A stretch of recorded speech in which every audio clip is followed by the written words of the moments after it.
Hello, folks. Welcome back to GIGGS D&D. This is session number 7. Oh, I'm so excited to be back with this group. Welcome back, players.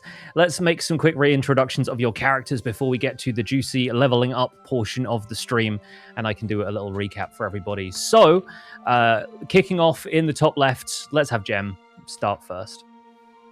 Hi, I'm Jem. I'm always first, and I'm playing Ruby Nyx, the rogue tiefling. And I really wish that I could time the overlays to show up right as the everyone starts introducing their characters. There we go. All right, Grian, how about you next? Hi, I'm Grian, and I'm playing one-of-a-kind Max Blunder, who is a cleric, and he's a bit of a goofball. He is. How much of a goofball? We will find out in today's session. We will today, that's for sure. Yes. Impulse. Hello, everybody. I am Brohini Dude Stone, or Bro Dude for short. I am a dwarf fighter from Smolderhold. Bro Dude for short is definitely a dwarf joke, and I appreciate that. You bet. And finally, Scar. Woohoo, Mr. Wizard. The most intelligent wizard in all of the land. Now a level 20 intelligence, correct, Pixel? Yes, he's a level 20 wizard all of a sudden. Wait for it. Let's let him be a level Get 20 ahead of wizard and see yourself. what happens. Turns out, between you guys getting knocked out by a magical catastrophe in the previous session and waking up, Scar has just been power leveling. He's been on his grind. He's been he's been finding all of the backdoor XP hacks that he can. So to catch everybody up on what's just happened, our heroes arrived at the city of Mythreach and participated in the Midsummer Tournament as champions of the Fey King Oberon, who wanted to obtain the prize for winning the tournament, the key to the city. His rival, the Raven Queen from the Dark Realm known as the Shadowfell, seemed to have similar goals. The tournament required the players to defeat monsters released in the city streets, earning points for each successful battle, and after a few skirmishes the group was lagging behind. So they opted to go after a dragon wormling, a young but dangerous red dragon that was released into the skies above the city, and they boarded an airship waiting in the city's air dock to get them there. Encountering the dragon in mid-air, our heroes went all out to attempt to bring it down. With the dragon weakened, Ruby's former Thieves Guild mentor, a tiefling named Torment, previously presumed dead, appeared and insisted that they let him kill the dragon and claim the points on behalf of the Raven Queen. The group disregarded his request and finished the dragon themselves, earning enough bonus points to end the tournament on top of the scoreboard. Invited to a feast at the central citadel of Mythreach, our triumphant heroes met some of the other teams who participated in the tournament. Max immediately made friends with some bards, while Bro swapped stories with the local dwarves. Mr. Wizard spent most of his time hiding under the table from an elf whose ears he insisted on flicking. And Ruby ran into the Van Zant family, rich merchants whose house she was meant to rob back in Dunderhill, but gave Torment the job instead, and fled the city when Torment had a fatal encounter with the house guard. The Queen and Prince Regent of Mythreach arrived to present the group with the tournament prize of 2,000 gold and the key to the city.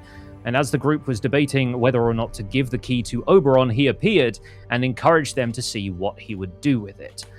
Leading the group to a tower at the apex of the Mythreach citadel, and magically interfering with anyone who might get in their way, Oberon brought them to a room with a raw node of magical power at its center. This, he said, was the heart of the city, a force he seemingly intended to unlock with the key. But as he attempted to do so, Torment arrived and scattered ashes which summoned the Raven Queen into the tower. She grasped the key at the same time as Oberon, as both she and the Fey King unlocked the city's heart simultaneously. The strength of their clash of wills and the magical force unleashed seemed to tear existence apart, and our party of adventurers awakens on a floating island in a new world of fractured land masses, with raw magic swirling in the air around them. The first person they meet is an old man driving a cart who introduces himself as Gret and welcomes them to the realm of Paradox. Before we get into leveling up, I'm going to show you a little slice of the realm of Paradox, because I have been working on something of a world map for this session. So if I'll preload this just in case it has any issues loading for anybody. But that should be coming into view For most of you now. Whoa. It's You guys got it huge. Fast. There we go. Oh, wait, it loaded for me.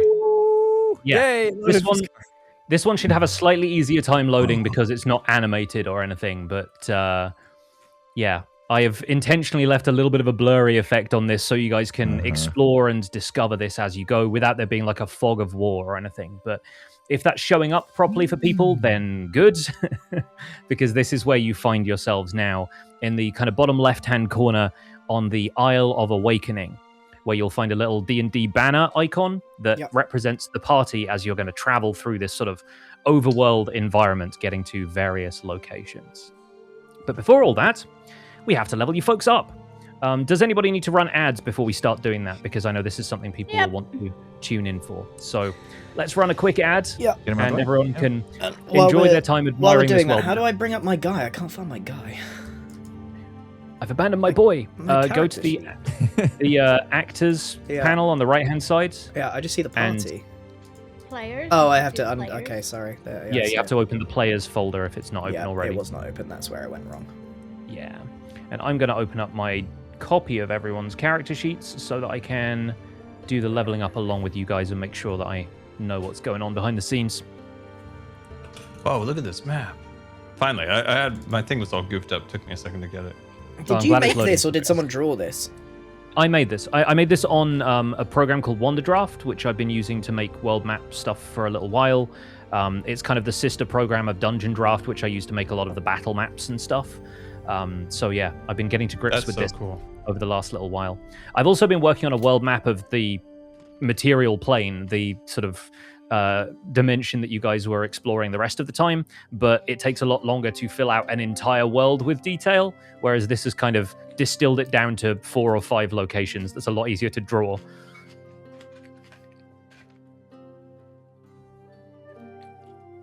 It looks so good.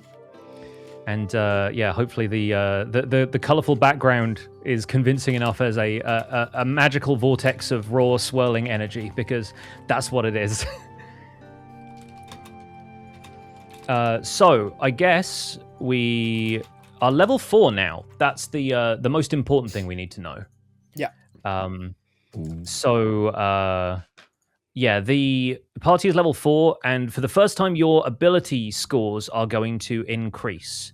To remind everyone watching at home, ability scores are the big numbers we generated back in session 0. They represent the character's strength, dexterity, constitution, intelligence, wisdom, and charisma. These scores are what we use to determine the character's ability modifiers. So when they roll a d20, do they add a +1 or a +3 or anything like that?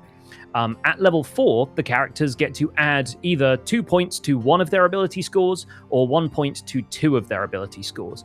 And we have already been chatting behind the scenes about which scores some players want to update, and hopefully everyone's overlays are updated accordingly, so we're kind of spoiling the choices players have made a little bit by having the level 4 overlays.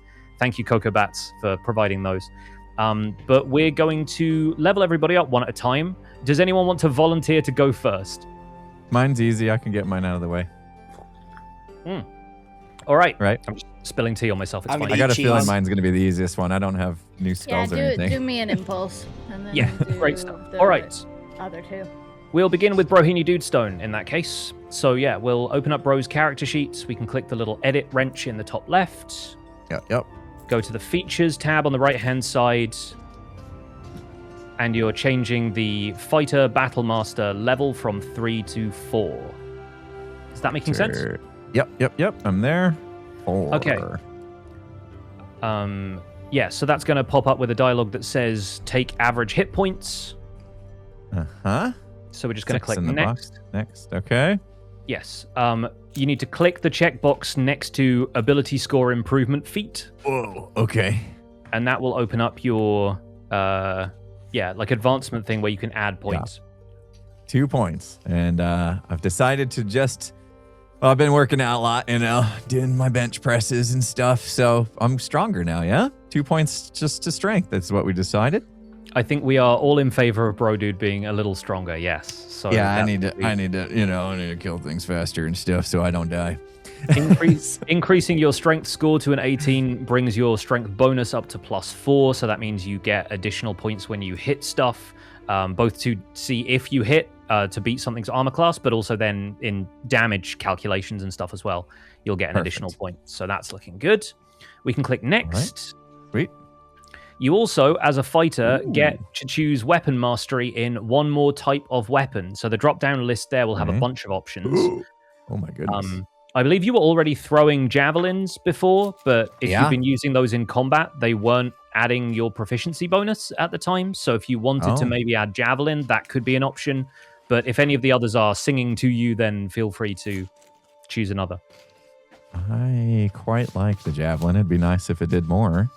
It's definitely good to have Olympic disciplines in your back pocket, right? Yeah. I will do that. Yeah, I like that advice. So we'll stick with that. Javelin it is. Good stuff. Okay.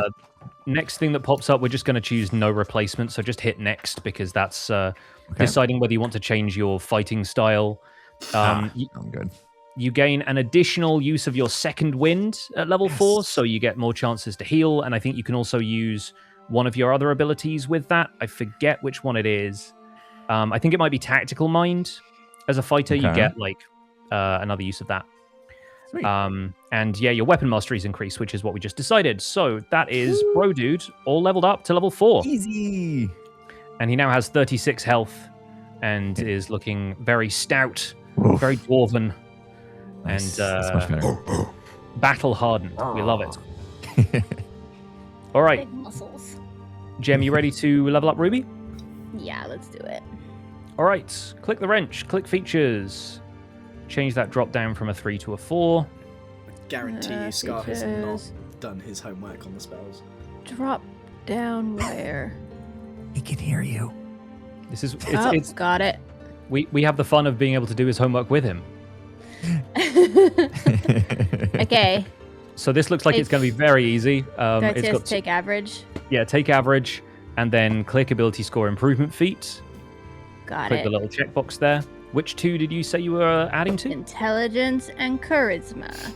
Nice. Rounding out those odd numbers and getting +1 modifier from each, which is great. Done.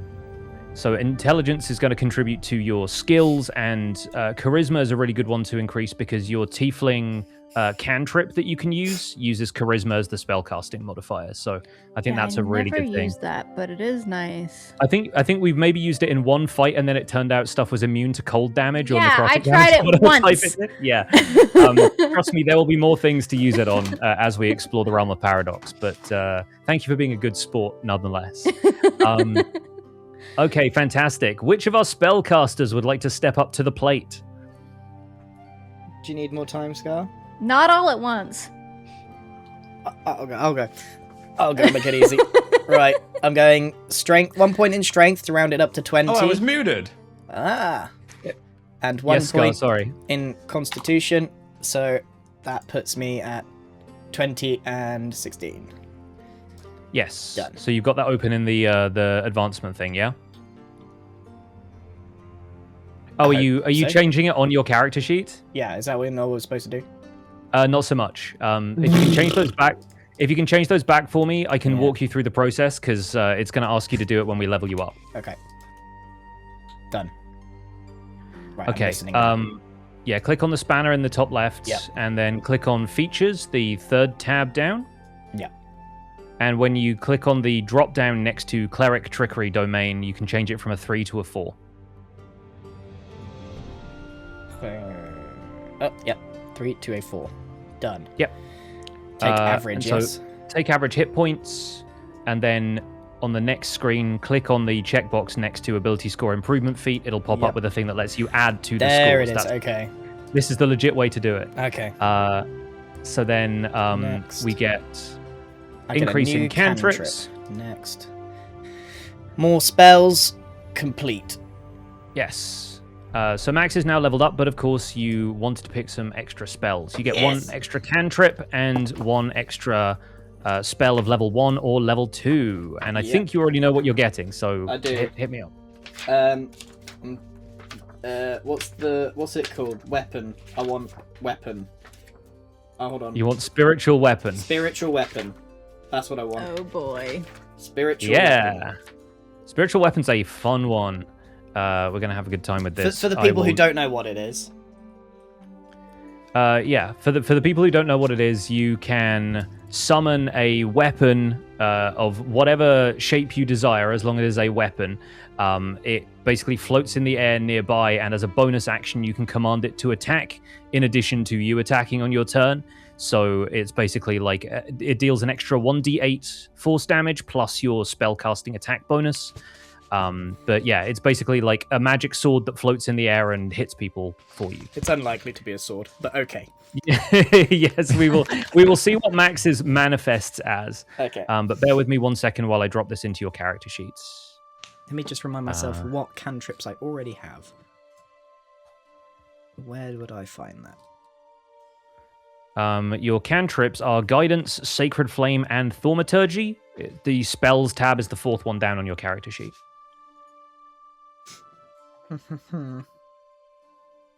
Don't know what these are. We have a light spell already. What is Word of Radiance? Let's look that one up, because I don't know off the top of my head. I'm pretty sure it will just do radiant damage, but let's see. Word of Radiance. Yes, burning radiance erupts from you in a 5-foot emanation.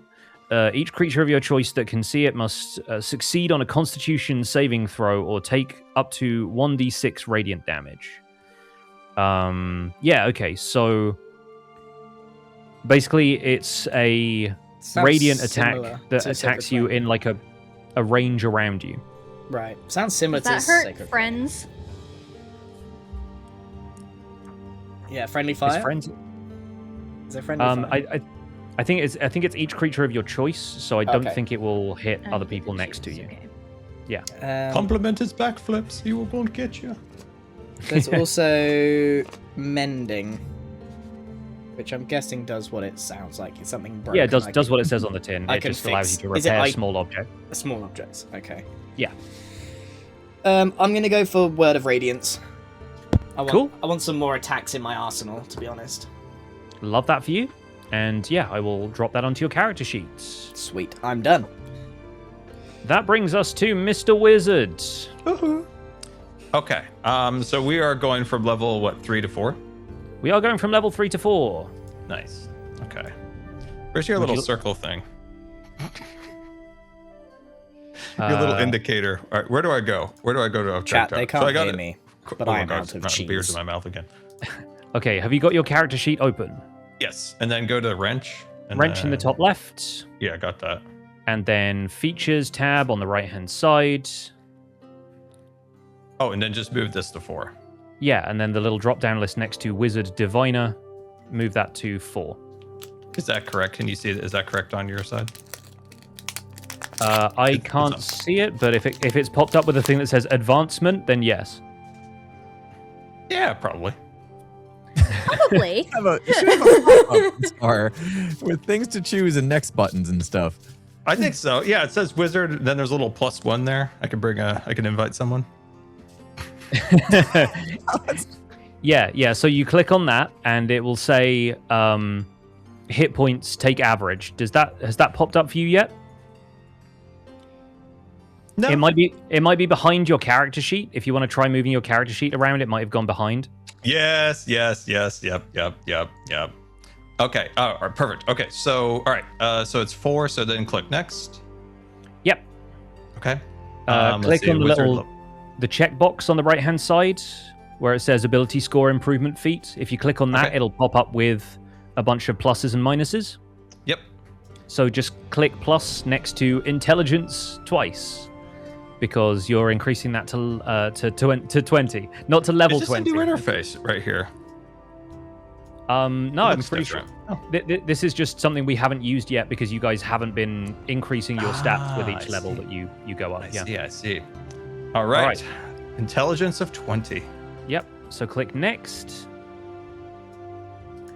And now you Okay. know one additional cantrip and 1 additional prepared spell, kind of the same way Max has just gained spells. You have also just gained spells. Okay. And once you click complete, that is everything. But we do need to decide on what your spells will be. Okay. This will be an hour. Yeah, this is the bit where everyone can open the books and help Scar out if you want to. Because the wizard spell list will allow him to get... Which page is that again? Oh my god. You had all this time to find the page. Well, I had a You guys can't marker tell. on here, I'm the but only the one marker... who did my homework before yesterday. No, that's not in this true. group. Oh wait, yeah, I did it yesterday.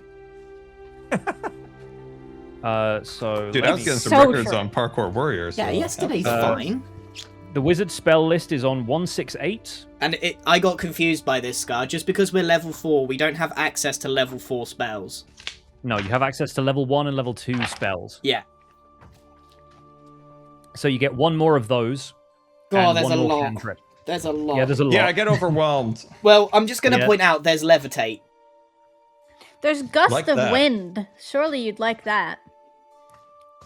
I will... We can maybe narrow it Ruby. down. A burrito will solve that issue. We don't need to waste our time on spells. Oh my god. We can narrow it down a little bit by asking, what do you want Mr. Wizard to be able to do? Are you feeling like he needs more attacking spells? Does he want more like spells to like manipulate the elements? Does he want a little bit more like just fun flavor? What's a silent image? I'm pretty sure that's like a an illusion that you can cast. That's... Okay. Ooh, isn't Misty Step really fun? It is fun in Baldur's Gate 3. Yeah, Misty Step is a good one. That allows So you to you said- basically teleport. So you You could said teleport, even though Scar! we're that could be fun. Do you need we're to, level though? 4. We can't do level 4, Grian? Is that what you said? Yeah, level Oh. 2 only. The level 2 list is where you're looking. I'm just... Okay. What's Phantasmal Force? That sounds cool. What's Ray of Enfeeblement? Enfeeblement. sorry. Ray of Enfeeblement is a spell Sorry. only cows are capable of. My dyslexia was showing. Let's let's take a look at some of these. Magic is fun. I don't know why I'm doing this in the book when I have an entire computer interface dedicated to just this. Let's open this up and see if we can find some. You said 2 spells, right? You get 1 cantrip and 1 spell, which is either first level or second level. Okay. Okay. Ooh, a cantrip. What's Yeah, Ray- thunderclap? That sounds Ray of awesome. Enfeeblement basically gives things disadvantage on strength checks, including stuff like attack rolls and things. And also apparently deals damage, which is fun. Under Oh, no, the wait, no, it cantrips, subtracts what is damage. just friends? Friends. I love the fact that the icon for that in Foundry is just a thumbs up. I love that. You magically emanate a sense of friendship towards one creature you can see within range. Basically, they have to roll a wisdom saving throw or they become charmed for up to 1 minute. So basically, you can convince something that it is that you're friendly, and you can convince it to be friendly to you for up to 60 seconds. That's kind of cool. There's so many. Fireball There's yet. so many spells here that I'm like, I get overwhelmed. I want you to have this spell, but it's so useless. Like, for example, does Spider Climb do what I think it is and give you Spider-Man powers to climb up a wall? Yeah. And Why that could would be you? Why would you ever need He has a that? ladder. He doesn't need that. Why? Yeah, no, he's He's got got a a ladder ramp on it spider all the climb time. with a very, very clever use of. I feel like equipment. the acid arrow sounds like that would be. I want to know what thunderclap does. That sounds mighty. Where are we finding thunderclap? Thunderclap. It's a Cantrip. cantrip. Oh, it's a There's cantrip. so okay. many spells. It's so sounds like overwhelming. it sounds like it's a big noise. That's what it sounds like to me. Does it I just I think scare, you want to take a scare things, damage or does it actually hurt cantrip. things? That's what I was thinking. Yeah, I Or think so anything. too, Jen. That's probably smart. Even though Clap the of friend does power. seem kind of cool. Well, Doesn't he- or friend. doesn't he have Ray of Friend Frost? suits your character. He has Ray of Frost already. Yeah, he's been using Ray of Frost a lot. Yeah, but that's like the only thing he uses in combat, pretty much, right? So maybe it'd be nice to. Well, he's got that. He's Yeah. got Magic Missile. He's got Mind Spike, but he hasn't used it all that much. Yeah. I think it would be kind of fun to convince a mob to be a mob, like a monster to be a friend for a minute. Friends, just We'll 'cause that we'll fits lock in Mr. friend Wizard. for cantrip. Okay. Okay, incredible. Love that. Yes. Can't wait for Pixar to figure this out. Can the monster talk when I'm their friends? No, but yeah. But basically, the spell automatically succeeds if the target isn't humanoid. There's so many cool But spells. we're not saying. But we could make up voices for it, like, "Hey, my name is Mr. Werewolf." Yeah, the way that you would talk to a You're cat. gonna get Betty the baker to not be mad at you anymore. I also I love the fact that the name you immediately went with was Mr. Werewolf. I get so overwhelmed. There's so many cool spells. Does he get one spell or two spells? He's already picked Friends as a cantrip. Yeah. But he's also getting a first level or a second level spell. Okay. Phew. Is it I get chromatic so- orb? Is that like you pick the damage type? Is that how it Chromatic is here too? Chromatic Orb is a really powerful spell. The main thing about it is that it requires you to have valuable items to use it. And I feel like a lot of people hand-wave that stuff, but I think the value of the item you have to spend is like a diamond worth 50 gold. So you're basically burning money every time you use it. Right. And since you guys don't have diamonds in your equipment right now, it might be a little Baldur's difficult Gate to 3 come by. hand waves that. Yeah, and I think a lot of people playing D&D do, but I feel like one of the way D&D balances its more powerful spells is by having actual valuable material components. And a lot of the times the material components for spells are like 2 copper pieces and a twig or something. And yeah, I think the whole thing with Chromatic Orb is it costs money to use a spell that What do powerful. you see, Scar? Okay. What is magic weapon? That's what I've got, Sky. Someone's not been listening at all. Magic weapon is probably, just the mage equivalent of spiritual weapon. But Let me- he's let me never quickly going to find attack that. someone with his staff, right? Or unlikely to. Oh no, here you go. This is slightly different. You touch Maybe a non- crowbar. If you touch a non-magical weapon, you can basically turn it into a weapon that deals magic damage, and it gets a +1 bonus. So you know how Bro's axe that he's using right now is like a +1 great axe? You could basically make any weapon a +1 weapon. Well, if Grian already has it, I won't. No, I don't. I've got something different. No, mine's a big mine's an imaginary floating weapon that will attack when I attack. Oh, mine's different. Okay. Yeah, yours Okay. is slightly different. What's a rope trick? Rope trick is Oh no. is basically you can charm a rope to like stand vertically, and you get to attach it to a point in the air. That's it. No, you've got a ladder. Dang. I've got an axe that I can freeze in space. We've got like, so many more solutions. Go something damagey or something. Fuck. You've got friends. What about shatter? Shatter sounds intense. What's shatter? Shatter is a good one. He has access to that as a wizard. Yeah, there's some of these that are like the druid. page. Yeah, Druid it's specific the ones or level 2 whatever. wizard. 169. Yeah. Nice. Oh, I actually marked the page for the spells. Oh. So Shatter, you basically get to specify a place within a range of 60 feet, and in a radius of 10 feet around that point, everything takes 3d8 thunder damage. They have to make a Constitution save to see if they take half damage, but it's a very powerful and very useful Ooh, spell. area of effect. Kaplow. Let's do the Yeah, shatter. We'll do that the shatter. sounds good. We're gonna circle back to the rope trick in the next level up. Oh But, my god. Love the fact that you have a ladder and you are considering rope trick. That's incredible. Okay, cool. So I have dropped Friends and Shatter into Mr. Wizard's list of spells, Sweet. and There's we're only all level one- 4. One last thing is Yes. changing my halfling luck something we want to do in game. That is something I should be able to do for you now, yeah. So Okay. we were talking about this behind the scenes, and I did offer Grian the opportunity to change Halfling Luck because we're now in this new magical realm where everything's a little bit topsy-turvy, and we wanted to basically give more opportunities for Max to fail in fun and creative ways. Have I got that right? I was basically Um, I was rolling a critical fail and not experiencing the consequences of that. So Yeah. I kind of want these fails to happen naturally. Like I don't know, part of D&D is the nat 20s and the ones, you know? Yeah, so the way we're going to make this work is I'm going to edit this on 2 screens. I'm going to remove your luck. Your luck is getting trashed from your special features. So that should no longer happen naturally when we roll. I will make sure that that doesn't happen. If it does, we'll just take whatever the first result that comes up is. Okay. But in the meantime, we are substituting that from the Goliath feature set, the other thing that you could have rolled when we kind of flipped a coin to decide whether you got the Halfling trait or the Goliath trait, and this is Giant Ancestry. So let me open up the point where I can grab that, which is in Character Origins. Perfect, okay. Species traits, Goliath. Okay, cool. So this gives you, according to the rulebook, a bunch of different options.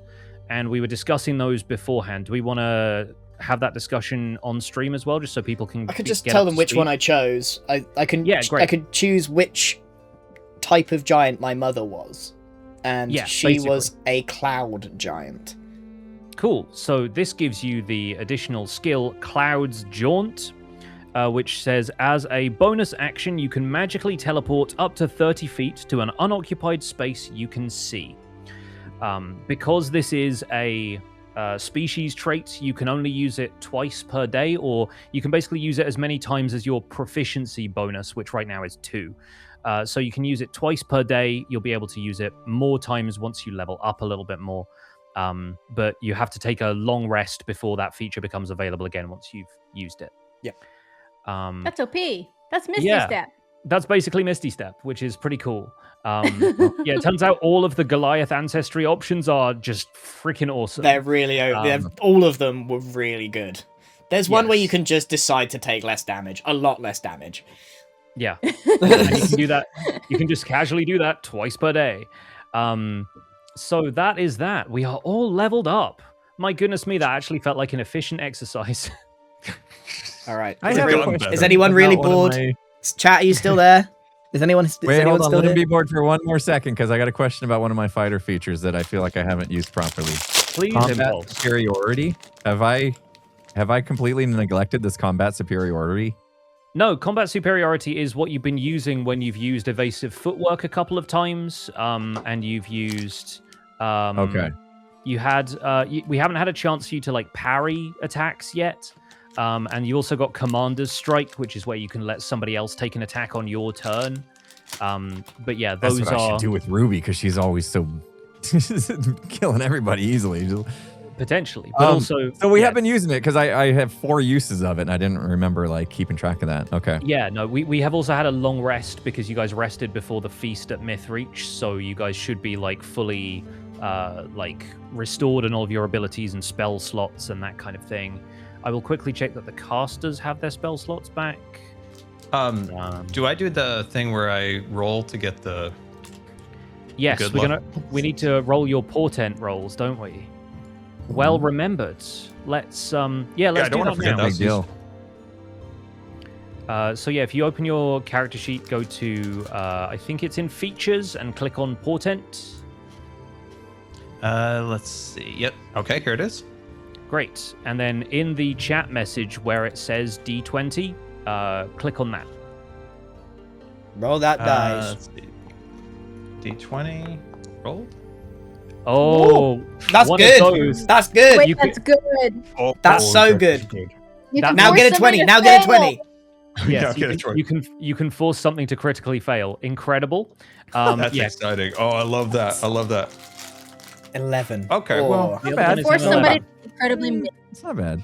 Pretty big, yeah. Remember, the important thing to that is that's just the like raw dice roll. Of course, you would add all of your like attack bonuses and stuff to that. So Yeah. an 11, if you're Brohini Dudestone, you add like +7 to each attack that you do. That means it's going to be an 18. So you're probably going to hit something with an 18. Okay, So- but that one is super. I'm excited that for that. that one is possibly the most powerful Mr. Wizard has been, and it scares me slightly. Okay. So are we ready to get into our adventure here? Do we want to run another ad quickly Yes, just so please. we can clear it out of the way? All right, friends, we're going to run another ad break, and we'll be back in just a second. Oh my god, they already just ran. All the ad breaks. Get him out the way. Someday I I'll ran be an in extra sync one. with you I'm gonna buy guys. a beer real quick before we start. Yes, back. good plan. Good plan. My office is a disgrace. It's a mess. Oh no. Same. I was kind of jealous of you and Scar having show and tell at the beginning of these. You've got the Pokemon Yeah, I card. want some Scar has the Pokemon Battlefield cards. game. You guys are. I had to work this so is hard to get torture. this. This is genuine torture. I want it so bad. Hey, wait, what was that little chicken guy at the end? That's He Delibird. looked like a funny guy. He looked funny. He's kind of a useless Pokemon, to be honest. He I was knows. gonna say everyone's favorite Pokemon, Delibird. Yeah, he does. Yeah, look at him. He's cool. Look at him. He knows like one important move and it's present, and he throws a bag and sometimes it explodes and sometimes it heals. It's so useless. Dude, he's the guy who has the great stories at the party. Look at his face. That's Mr. your favorite Wizard Pokemon would card? unironically love Delibird. Alright, while we wait for impulse. Oh. I'm hitting Are a those lot of bad like sounds? just EXs. Like not real hits, but hits. Do I have any other showy telly things? He's back. I'm Quick! gonna put my giant dice on 20 as a sign of good luck today. you need every bit of good luck you can get here in the rough and ready Why environment. am I so hungry all the time? I ate a plate of cheese and I'm still hungry. Have you considered vegetables? Let's go. Let's start the game. Let's go. Man suggesting vegetables. It's time to go. Yeah, he just moved right past that, didn't he? So to recap where you guys are, I'll read a little bit of the description from last time. The air is thick with raw magic, wild and untamed, and swirling in the distance around you is a nebula of color, this sort of psychedelic sky that exists both above and below. You're standing on a small island, this outcrop of dirt and rock floating in this strange new world, and a fragmented path leads downwards towards an archipelago of floating places. At the center, a massive tower rises, reminiscent of the towers of Mythreach, but with inverted buttresses, staircase winding around the outside leading to nowhere, bits of it almost turned inside out in displays of Escher-esque geometry. In the distance, a stronghold hangs in the air, its sturdy walls held up by unknown forces. Off to your left, a town divided by a rushing river of magical energy, with windmills gently turning on its banks as the river feeds its magic into the sky around you. To your right, a deep abyss of gloomy crags and jagged rocks radiating a cold you can feel from where you stand. And directly in front of you, at the end of the path, a small city of tents and carts, among which you can just about make out the shapes of people moving to and fro. And your new companion has just come up riding Mr. Wizard's cart, with Gus the horse patiently pacing in front, and Kong the donkey walking up alongside. And he has introduced himself as Gret. And I'm going to change up the music real fast. Gret has told you that this is the realm of paradox. This is the new world that everyone has found themselves in. Did he mention how long we've been out? I have a vague memory of. He says, well, time here is something of a mix-up. It's not really something I can... ain't got no clocks, ain't got no pocket watches, ain't got no sun in the sky, no moonrise, just... There's no time. Don't seem like it. Well, No day, There's- no I night. have a pocket watch. Mr. Wizard takes out a pocket watch and looks at it, and you see the hands spinning forwards and backwards simultaneously. It's like... Never mind, it doesn't work. if anyone's ever taken a compass out in the nether in Minecraft, it does that. Can someone look at another watch? There's a non-zero chance that his pocket watch did that anyway. Max, the sky is rainbow. I think we're Yep. screwed. Sky's rainbow. Yeah. Yeah. Mr. Traveler, is there a saloon nearby, potentially? Well, ain't nothing around here. Not here on the island, but a little bit down the way, you might find them tent living folk. Tent living. They might have a saloon of some kind, mayhap. Let's go. This- I like this tent ma- livers. This is a little man with like wrinkles around his eyes and a big straw hat and a very kind of kind expression. Says, "Y'all want Gret to drive your cart, or one of y'all want to hop up?" Sorry, you're driving our cart. And oh, this yarn? Yeah, So that's so our I'm- donkey. That's our horse. No. oh, I saw a name on And the that's my side ladder. said Mr. Wizard. I figured that could be anyone. It could be. It really could be. But Yeah. unfortunately, Yeah. it's him. It's I Well- suppose we can manage our own cart. Thanks. it's the tall, spindly one. He's Mr. Wizard. Well, the outfit almost gave it away. Is there any food Off there in the our cart, tents? off our cart, sir. Good sir. Wait, Gret, where do you live? You could come with us. I don't really live anywhere. I sort of travel from place to place. That's just like us.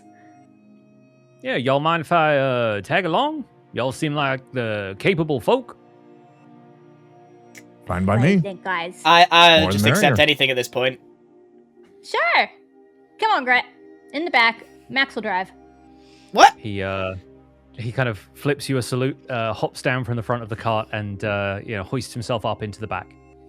No. I'll have you all know he's robbing us with kindness, being so kind and gentle, but robbing us nevertheless. Right, I get into the driver's seat looking like I've never driven I've never driven before. So I'm just holding the reins quite loosely. Do you want to give me an animal handling check to see how well you steer the horse? Where are we? Animal handling.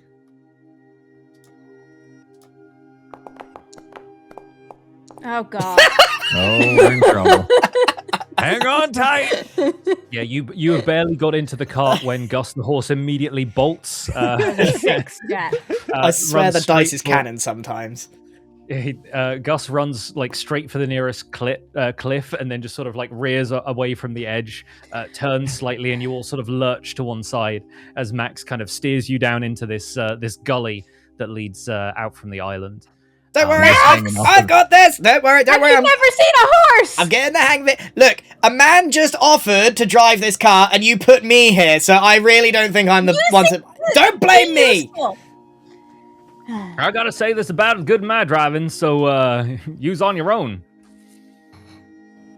Hang on, I'm starting to get the hang of this. Where's the donkey? Kong sort of like doesn't seem to be increasing in speed at all, just kind of Trudging along. faithfully plods just in the wheels have left a rut in the dirt, and Kong is just kind of following that with mechanical precision. So you guys make your way down from the island where you started. I'm going to move you guys. Each of the hexagonal spaces on the grid here is about 6 kilometers. That's about 5 miles more or less to anyone who's still metrically challenged in this day and age. So you guys you find yourselves moving along at a steady pace, but it's still quite a distance. And in the distance, you do see this sort of village of tents, and you can just about make out the figures of people moving around or like carts moving from place to place, but it's all a little bit of a blur. While the group travels, I will give Mr. Wizard the opportunity to resummon Mrs. Cat if he wants to, because Mrs. Cat was unfortunately dispatched in the Mythreach tournament, but this seems like a bit of downtime where you could cast Find Familiar if you would like to. Ah, yes, Mrs. Cat. Mrs. Cat probably got dispatched to this realm. Easily found, of course. Let me just contact her real quick here. Just give me a moment. What's Give me a that? moment, What everybody. in the What's world that? is that, Moment. Wizzy? Where did you get Mrs. that? Cat. Oh, Oh, you found Mr. Cat. Oh, that's delightful. Yeah, we've actually found this really nice man. He offered to drive the cart, but Who Max is he took the talking to? reins, and we've been just it's been a rodeo ever since. Woohoo. Do we just think he's hallucinating, or? Okay. Mhm. Does he need a nap? Mr. Wizard has pulled some kind of arcane device out of his trinket bag. You have no concept of what it is. It just looks like this odd lump of like dull metal with a very thin kind of spike coming out of the top. It looks like maybe an assassin could stab somebody with the spike, but it seems blunted at one end. Not a very effective weapon. Okay, all right, we'll see you then. Goodbye. Oh no, I'll say hi to Ruby. Okay. I don't know whatever that was. Where's the cat? Oh, at the pub. The cat At the pub. saloon, up in the town, up ahead. Right, why did you just And you know summon the this. cat here? Why did you summon it over there? Sorry, you were Mrs. meant to be Cat. summoning it to you. We're not meant to be finding out where the cat is so we can go and get the cat. Sir, I mean, unless Mrs. there's Cat does food what there. Mrs. Cat wants to do. Mrs. Cat is currently at the saloon, and we meet her at the saloon. I mean, I don't mind the idea of going to the saloon, honestly. Much as I hate to interrupt this with actual game mechanics, but Scar, if you would like to cast Find Familiar, I need you to do it from your character sheet. So we can, You mean the phone wasn't enough for you? I need spell slots to be used for this to take place. Okay. Shoot. Can't he cast it as a ritual? He can ritual cast it, yeah. So I guess we don't have to. It does take 1 hour to do it as a ritual, I think. Surely So it's gonna take us 6 an hour. kilometers? Yeah, that's a long way on a horse. Let's get the Yeah, clock you- going. you guys Find are, familiar. But Oh, time here it is is. not Time real familiar. here. It can't take an hour. Oh, yeah. We don't Yeah, know what okay. an hour is, Pix. I think you guys are still moving through what feels like time in a linear fashion. It's whether or not like day or night happens, or whether or Oh, not he's there's making a us reinvent time. yeah, there's an appreciable measure of what time is here. Okay, fantastic. So we have Find Familiar cast in the chat, and Mrs. Cat, I guess, will be at the pub wherever you guys end up. You didn't summon the cat here. That's insane.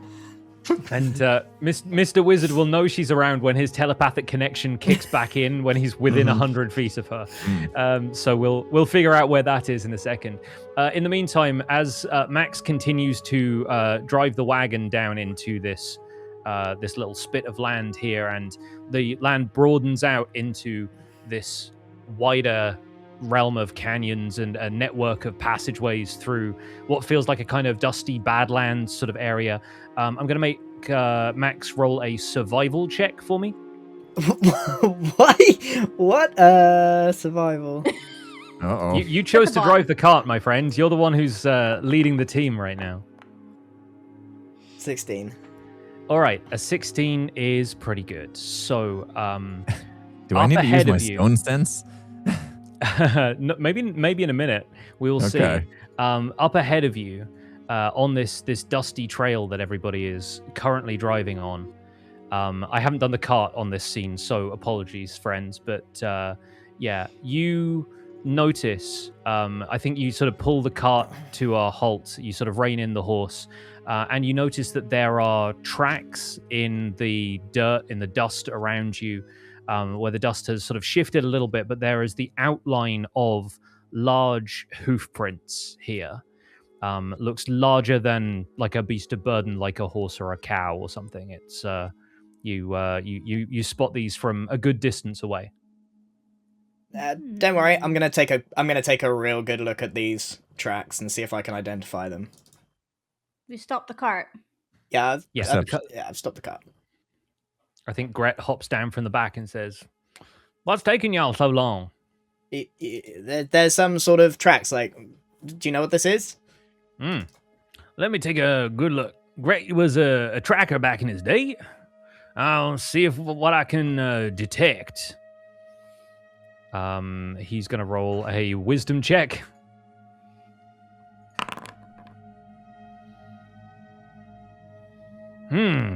This here looks like sure bigger than the steer. Could be A minotaur of some kind. Could be. A minotaur. No, Minotaur. don't worry, it's just a miniature. You say minotaur, I say minotaur. I'm gonna have a look as well. I'm gonna hop. And Scar hop says down and have a miniature. look. Don't worry, Yeah, it's just a miniature creature. Go ahead and roll me a nature check. Anyone who wants to. Max can do that, or anyone else can do it. I forgot. Get who's- in. Got who's it. the best nature. 21. Grad seems to know his stuff. Like, this looks like a hoof print large enough to be a creature like a minotaur, like a larger kind of hoof creature. And in the distance, as you're inspecting this hoof print, you hear this strange, rattly, hollow sound. And the sound of heavy footfalls approaching. What do you guys do? Do we know anything about minotaurs? Like, does that? What do we know about them? Have we seen them? I know a thing or two about minotaurs. Like, I feel like Ruby would have never seen whatever this is. Can I use my stone sense to sense how far away this rumbling is coming from? Absolutely, yeah. that's Read us alright. the description of stone sense if you have it there. If we can. Stone Tremor sense, stone cutting. Stone cunning, right? Yes. With a range of 60 feet for 10 minutes, we have to be on stone. I'm assuming this path we're on underneath some of the dusty trail is stone, right? Mm-hmm. Can use tremor sense. The stone can be natural or worked. You can use this bonus action a number of times to your proficiency bonus, and you regain all expended uses when you finish a long rest. That's what it says. I don't know what it does. Sounds Okay, like it's cool. important though. So, tremor sense is really about detecting stuff if you couldn't see it, but it's within a range of 60 feet. And so, right now, with the location that you guys are at, I can give you a quick measurement here. Like, Wouldn't we see it if it was within 60 feet anyway? 60 feet is about there. Yeah, Okay. we should be able to see it. So it's more for like stuff that's invisible. Yeah. Okay. Yeah, it's more about detecting stuff that might be trying to conceal itself. Yeah, Or- if it was or if it further was, like, down, it if I was could do a darker. mile away, it would be worth it. But I guess in this case, probably not helpful. But All good right. instincts. I like the fact that dwarven sort of instinct is coming to bear. You could stick your ear to the ground and see if you're able to detect anything kind of moving in the distance. Yeah, I I'm just think gonna ask you. Gret, who seems to know what's going on. Gret, what's going on? There's been minotaurs come this way. That's about the extent of what I know. Are they dangerous? Because of the tracks or because you saw the minotaurs? I ain't seen no minotaurs, but I seen the tracks clear as day. Okay. Greg, Sir Greg, what is a minotaur? What is a minotaur? Imagine a big old man with cow feet and cow head. They're not But friendly. big. Nope, they ain't friendly. Them's tough. In which case, should we move out the way? Thud. Yeah. Yeah, Thud. I'm gonna run. I'm Thud. running. Oh, I am now running oh dear. and scurrying Wait, up. With the whole cart. We don't want Gus to get trampled. Should we move? Should we Yeah, move the? How do I mark the thing here? How do I pull the front of the cart Here. to turn it 90 degrees. Should we get the cart in so here? that we can head up? Yeah, let's Let's- put the cart in We'll there. pull the cart in here. Yeah. Quick, Greg, you're a small man. Go in the corner. Make room for old Gret. He's gonna sneak up in the alleyway. So wherever Gret is, we will assume that the cart is as well, right? Okay. So we can move him up in here so he's nice and tucked away. Yeah, you guys managed to back the cart into this little gully back there. Gus and Kong are out of the way, and Gret sort of hoists himself up into the wagon. Where do you guys want to move from here? Because I will tell you, you've probably got one more chance to move before what How happens. tall are next. these cliffs? Get the ladder! Use the ladder! Go up there! Quick! Mr. Yeah, Max, that's a great Wizard idea. should I'm going to get the absolutely be ladder. up there. Yeah. I will say that you probably need to use a ladder to get up there. You don't, unless anybody wants to try and like free solo them with like an athletics check. But the ladder will definitely help you get up onto. I think we should get up here. Layer of that plateau. Yeah. Okay, Mr. And then we Wizard should has lay the ladder. down. Mr. Wizard is placing the ladder up against the cliff. Wait, we don't know if we want to fight it like that. I can teleport. I'm I going want up to there. fight everything. I'm going up there. Okay. Come on, Ruby, use the Everyone ladder. get up there and we don't even know what's coming yet. Could be a bunch of bunny rabbits. Bro. I'll stay down here and get a better look. He likes to be Oh, with the sweet gosh. vibrations with the Right. rock. Okay, I can see we're all now laying on the top of the plateau. And Bro is just kind of out in the open, waiting. Yeah. All right. Come at me. You hear this repetitive thud, thud, and then this noise that sounds halfway between like a screech and a rattle. And lurching their way into view, further down this canyon, are two enormous skeletal minotaurs. Been too late to change my mind. I think they're the tops of their heads. They can't quite see above the cliff, but these are huge creatures. And so, yeah, you are just about out of their eye line, laying down on top of the cliff. But they kind of pace their way into this canyon as though sort of marching this trail, not really on patrol, but not really animalistic either. There is something very methodical and searching to their movements. And I think they get to about here and they spot Brohini Oh, Dudestone. for goodness sake. I roll over. I'm laying down and I roll over Ruby in between Ruby and Mr. Wizard. And I just say, how much do we like, bro? How much do we like him? A lot. I sometimes like Guys. to ruffle his hair and his He, beard when he he's asleep. dies for us every time we do any adventure. Okay. I'm not going to judge these guys by their looks. Okay? They could be friendly for all we know. He's kind of dumb, isn't he? Ruby, can you form a psychic connection with him so we don't shout? Yeah, but I can only do 2 people, so I'm gonna do me, you, and him. Wizard, you just sit there and look No, pretty. no, you okay? got me too. You got me too. It's okay. I have a way of Just tapping in. sit there and look pretty, buddy. Hey, good job. I'm tapped in. Okay, I don't know how to use up one of my dice for this, but consider it used. Let me find that on your character sheet real quick. Yeah, that is in features and it's psionic power. Got it. Yeah. Psychic wait, one is free and one is not. What's the difference? The first time you use this power after each long rest, you don't expend the die. So you basically get to use it for free once. Once. All Yeah. right, right now. That's pretty cool, actually. I didn't know that. All right. So you managed to set up a psychic network between you, Bro, and Max. What do Hey, you bro. say? I'm now Hey, shouting, Ruby. bro, you idiot! In my head. I have a plan. I have a plan. What's your plan? I'm going to use my fancy axe to escape if they try to attack. Okay, listen, bro. Do not give us away. If you get into trouble, we have the element of surprise. Okay? Okay. I'll lead them behind me. Don't leave And him then to that Greg. way they won't be looking backwards and you guys can attack from the back if needed. They might be friendly. We don't know. Okay.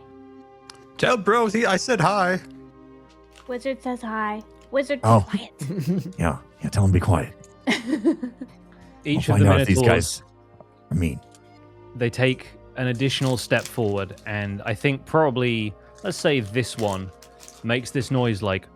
And it That's sort of cool. half bellows, half rattles at you. And it lowers its head, ready to charge. And we're going to roll initiative. Uh-oh. Whoa. But it looks so friendly and cozy. I mean, sometimes my stomach sounds like that too. I will say Gret rolled pretty well for initiative. Oh, I wish he had chosen Gret instead of me for the psychic ability. That would have been funny. Uh-oh. Whoa! Of course, that's when I roll a 20. 20. I got an 11. Wizard got a 3. Oh wait, I got to roll too. What were we doing? Perception. Initiative. Initiative. Okay. And bro got a Rough 7. rolls. There he You and- goes. you and me, Okay. bro. Well, as this encounter begins, the first person who can act cat-like reflexes, it's Max Blunder. What do you do, Max? Well, I don't really want to give us away straight away because we're currently unknown. So I'm gonna shuffle over to Gret. Okay, like crawl over to Gret. I'm just gonna peek. You 'cause like I- kind of yeah, just shuffle along like this. Yeah. And I'm just gonna You like peek my army head fold. over the top. I'm just going, Gret, yep. don't be too loud. But we've got some undead minotaurs round the corner. I wasn't planning on being loud. On a scale of 1 to 10, how useful are you in a fight? I'd say about a 3, maybe a 4. Why are you not panicking? Yeah, never really found it all that beneficial to panic. Okay, keep the horses calm and donk, and just stay put. I never kept anything donk before, but okay. Alright, and I'm gonna start shuffling back, and that'll be my turn.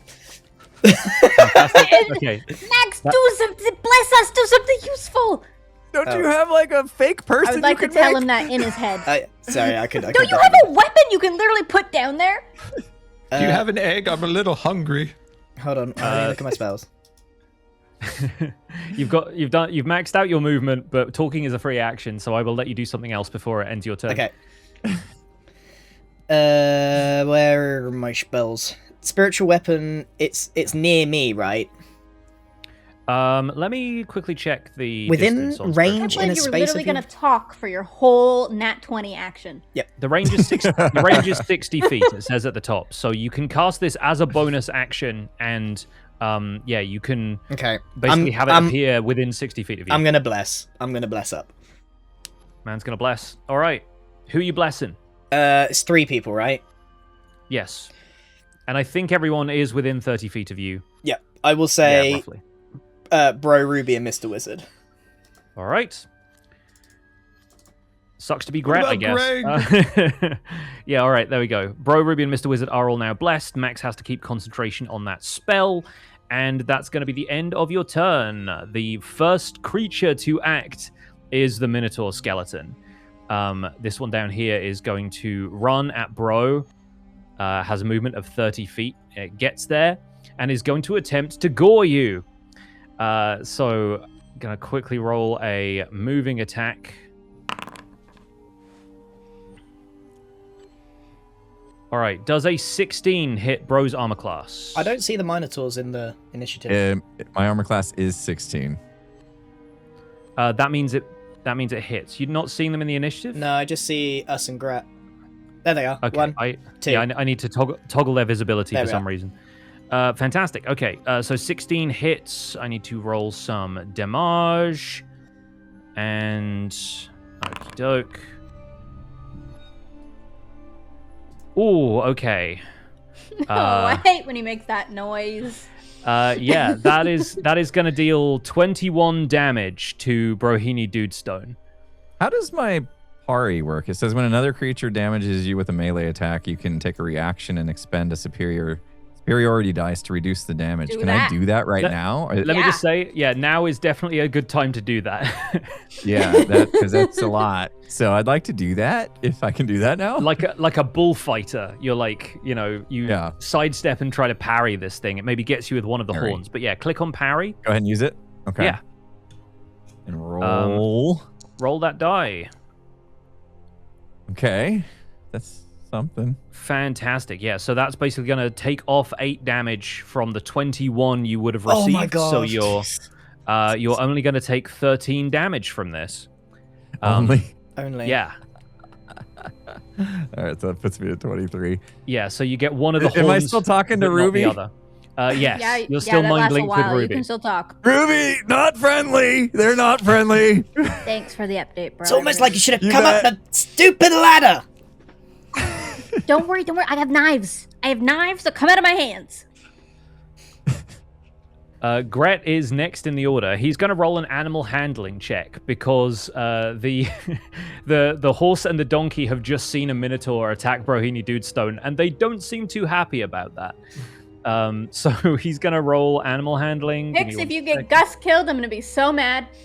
Listen, there's a reason the animals aren't on the field of battle, and it's because I'm a kind of benevolent dungeon master. Let me roll real quick. Okay, yeah, that's pretty solid. No, he manages to keep the pack animals under control, but he is, doing the best soothing voice he can whilst also trying to maintain quiet. Next up, Ruby.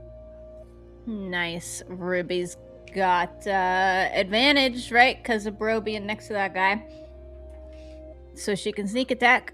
I believe that is the way it works, yeah. All right. From my belly hanging over the cliff a little bit, I summon my blade out of my hand, and I attack with it. Oh, it's not that one. I need to unpin that one. That's the description, not the weapon. Yeah. All right. Normal. Roll that beautiful bean footage. Oh, boy. Oh, a 13 hits. Wow. It hits. Yes. I Yeah, guess this thing is made of bones. This thing is made of bones and is not particularly well armored, so your psychic blade streaks across the space between the two of you and slams into its skull. Make that Nice. damage and add some sneak attack. Sneak attack is a 9, and my damage my gosh. is a 10. Do I get a bonus attack here? That's just the attack, right? Yes, I believe you do get a bonus attack because of the extra property of your psychic blades. It's like using a dagger. You'd get like a chance when it to... hits, I get to. Okay. Yes. I'm gonna The- also throw a second dagger as the bonus. Yeah, it says the damage die is 1d4 instead of 1d6. according Yeah, to I have an yeah. option there for bonus attack. Perfect. Woo! Hit. And that definitely hits. Yeah, Yep. that definitely hits. It was a 21. And a 7. Oh, okay. Two So blades just that's instantly. 26 damage total. Oh, wow. This thing is immediately rattled. It can't be bloodied because no blood, but you can tell that you've loosened some of the joints between the bones, and bits of its like rib cage start to fall out as this torrent of psychic blades slams into it. Hang in Fantastic. there, bro. Does that not add up to 28? Or am I? No, I don't think so. It was 21 and 7? 19 Oh, and then 7. Oh, so 19 26. and 7. Okay. Yes. Yeah. That's everything for Ruby, though, yeah? That's everything. I tell Bro he's doing a good job and give him a thumbs up from up on the cliff. All right. Well, hopefully that encourages Bro Nice because job, it's Ruby. now his turn. All right. Well, I mean, since it seems to be maybe potentially on its last leg here, I might as well just hit it with my gnomish great axe. I was thinking about retreating out, but I'm gonna try to finish this thing off. All right. Go for it. All right. Controlled actor does not have an item with the name gnomish great axe. What happened? Oh, you might not need to change. Oh, I that. got to re-drag it in my hotbar because Yeah. you renamed it. Oh, It's, okay. it's No the worries. it's the immovable axe now. Sorry. Movable axe now. All right, I will re-drag it later, but I'll click it in now. Normal. And here we go. That's gonna hit. 19 definitely hits. Phew, okay. Go ahead and All right. roll that damage. Damage is up here. Okay. Gimme. 9? 14. 14 is looking very good. Okay, yeah, no, that thing, Okay. it definitely takes out its leg, but the thing is still kind of thrashing around. Whatever force is animating it is still keeping it alive, but barely. It's taken a bunch of damage. So that's the good news. Ruby, tell the guys we need to finish this thing off or I'm going to bail out right now. Well, the bad news is it is the other Minotaur skeleton's turn before we get to Mr. Wizard. Oh. So Maybe the other I Minotaur should- skeleton. Should I these bail out now? these things do not seem particularly bright. So I will Did you want to do anything else before we end your turn? Sorry, I kind of skipped ahead slightly there. You might have something else you can still do. Yeah, I was thinking, do I maybe take a evasive footwork that gets me? I can disengage, right? But that's a bonus action. That means I'll have less bonus actions potentially, or how's that work? You'll use a combat superiority die, and then Again. Yeah, you get to disengage for free, so you get to move away and you raise your AC. But then that's your bonus action for your turn. I think I'm gonna save it. All right. Stay put, I guess. He'll stay. Okay. Right. Back to this Minotaur skeleton. It is going to charge at you because unfortunately you're the only person it can see right now, and these things are not smart. So once again, this thing is going to attempt to gore you as it runs. You're fine, bro. You're fine. I might have to parry again. You're fine. And that is a 20 to hit, so that definitely hits.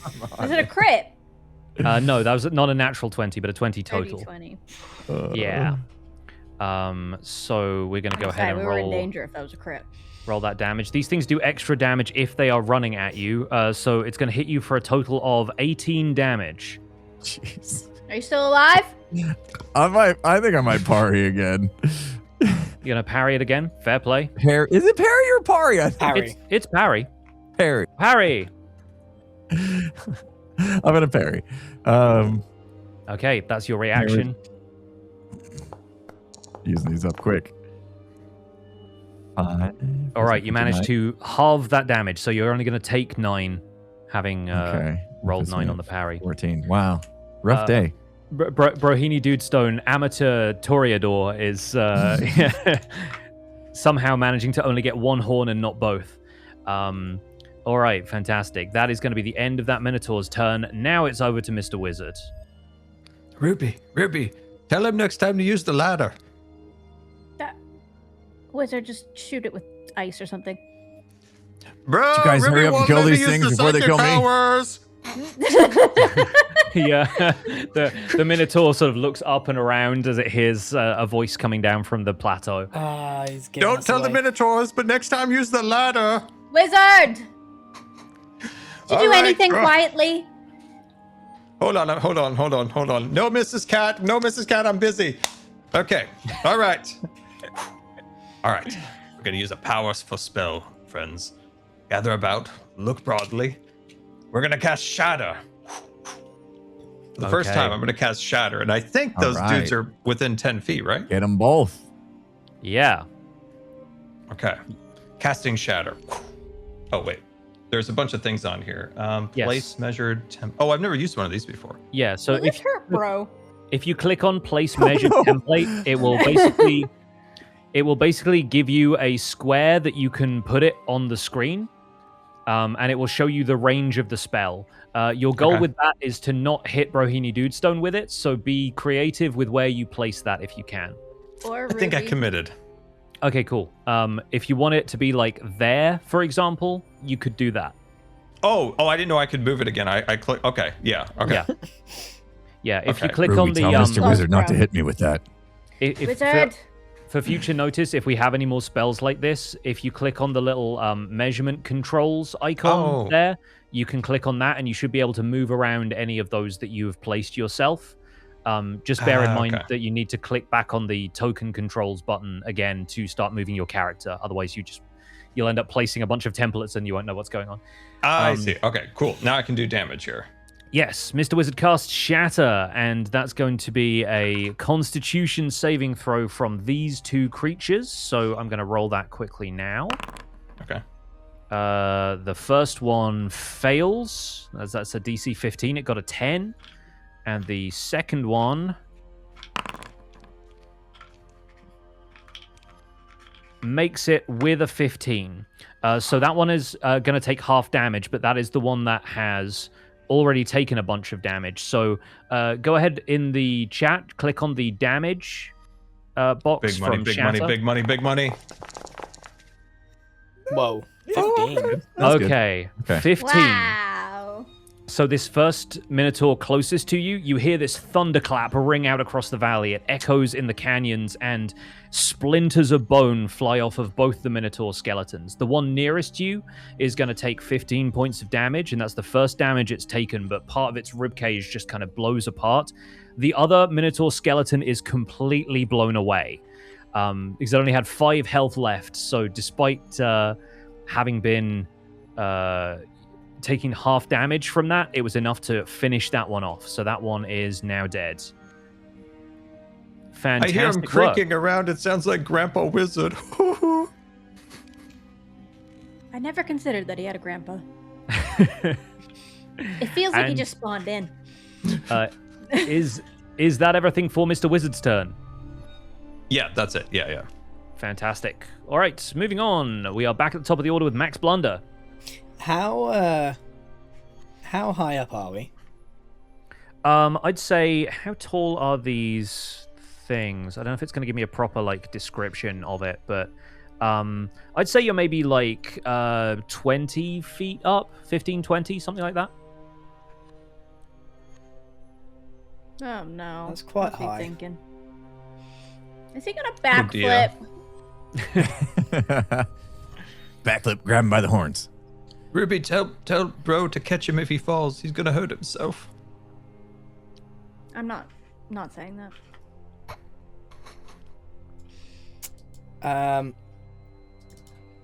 So I will take away the little template thing. There we go. I'm gonna run and jump off the cliff with my mace and try and bonk him on the head with it. Incredible. Love it. Perfect. Go ahead and make that run and make your attack. And I shout, "All aboard the blunderbuss!" again. Oh. Okay, roll that mace. All right, here we go. Come on! Thank God we got rid of that luck.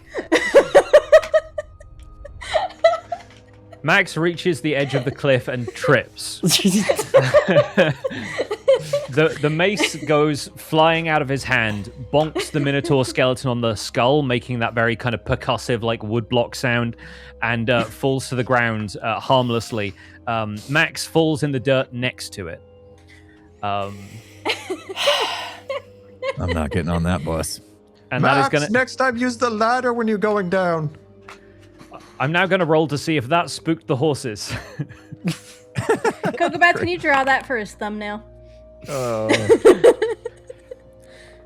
The horses also rolled a natural 1. I'm sick of this. Oh I'm so sick of this. So on Gret's turn, he is catapulted out of the alleyway about as fast as the horses can travel as they bolt from this gully, having been backed into a corner, and they speed across the battlefield right behind Brohini Dudestone. They don't quite clip you, but they get pretty close. All right, that's going to be Gret's turn. Ruby, you're up. Gosh. Oh, Max. I love this game. Literally could have done anything else, and it would have been good. I'm psychically just saying, I don't want to hear a word about this. Me. Psychic Blade, please. Once again, the very cool daggers come out of my hand. 16 hits. I'm staring at Max as I'm throwing the dagger. And somehow still managing to land the hit. I turn around to look at the last second. The no-look throw, yeah. And sneak attack because bro's still there. You're welcome. 5 and damage. 2, 6. And I'll do the bonus again. Okay, you're going to do the bonus attack as well? Same thing. Just make sure we get some good damage in. Ooh, that might not hit. That'll hit. 16. Okay. Bless doing work once again. And a little bit of damage for the bonus. 6. Okay, so 6, 6, and 5 for a total of 17 damage. This thing, as with the previous one, is looking quite rattled by that. Yeah, it's sort of chipping bits and pieces of it away. That's good from Ruby. Anything else on Ruby's turn before we go to Bro?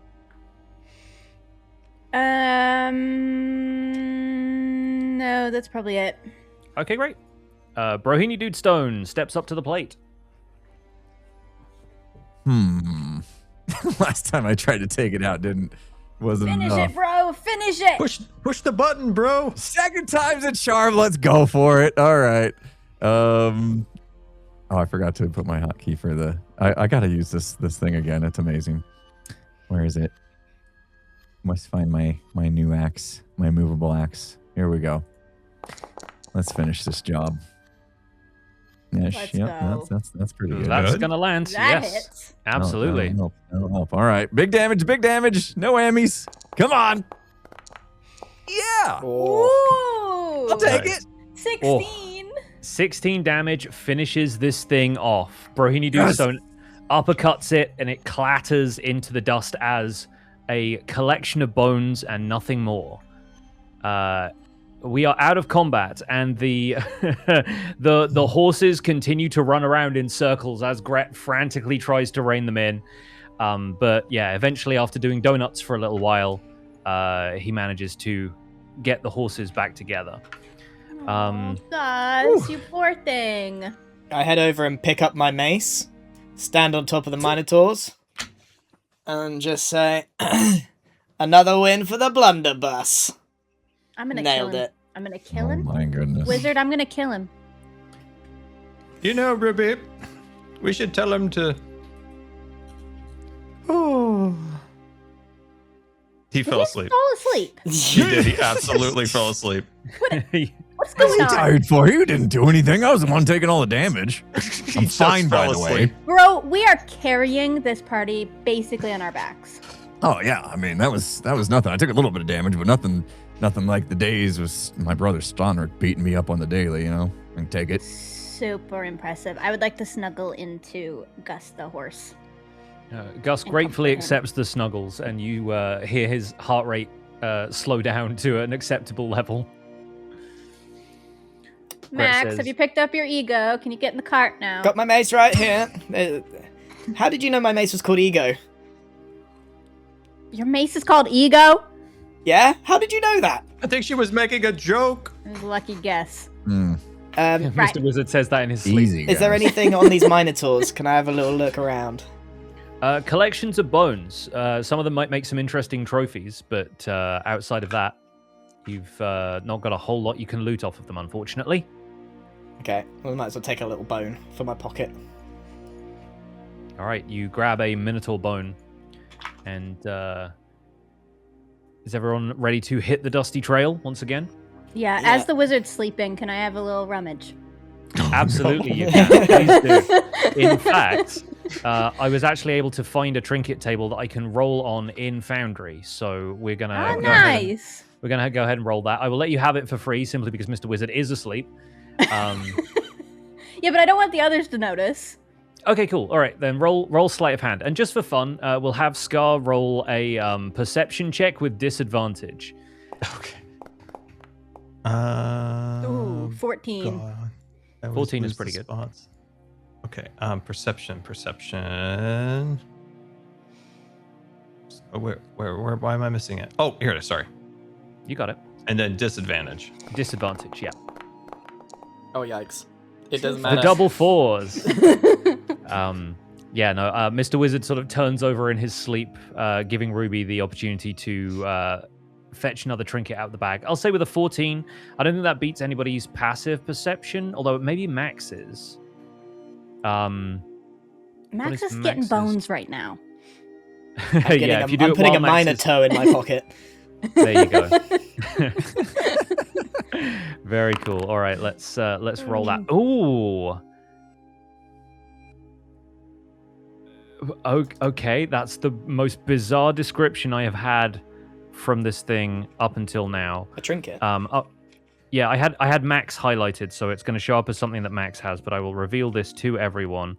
A wooden box with a ceramic bottom that holds a living worm with a head on each side of its body. It's a worm? There is a There's two-headed no way worm. I just got a worm. That's so lucky. With a face Also, on either end. Yeah, how do you know if Like a it's human got face? What kind of face? It just says a worm head. face. It doesn't necessarily mean a worm head. Oh, that's William the Great. You're still asleep. Mr. Wizard says You're randomly in asleep. his sleep. He says It's it. William the Great. I want to know what he's dreaming about. And with William the Great in Ruby's pockets, I guess, you guys make your way back onto the trail, and we'll return to the world map. I've where we going? lifted Mr. Wizard and just plonked him on the cart. He's still asleep. Yes. We may Shatter as well- just tuckered him out and going up the ladder twice. He's shattered. He's Some would shattered. say.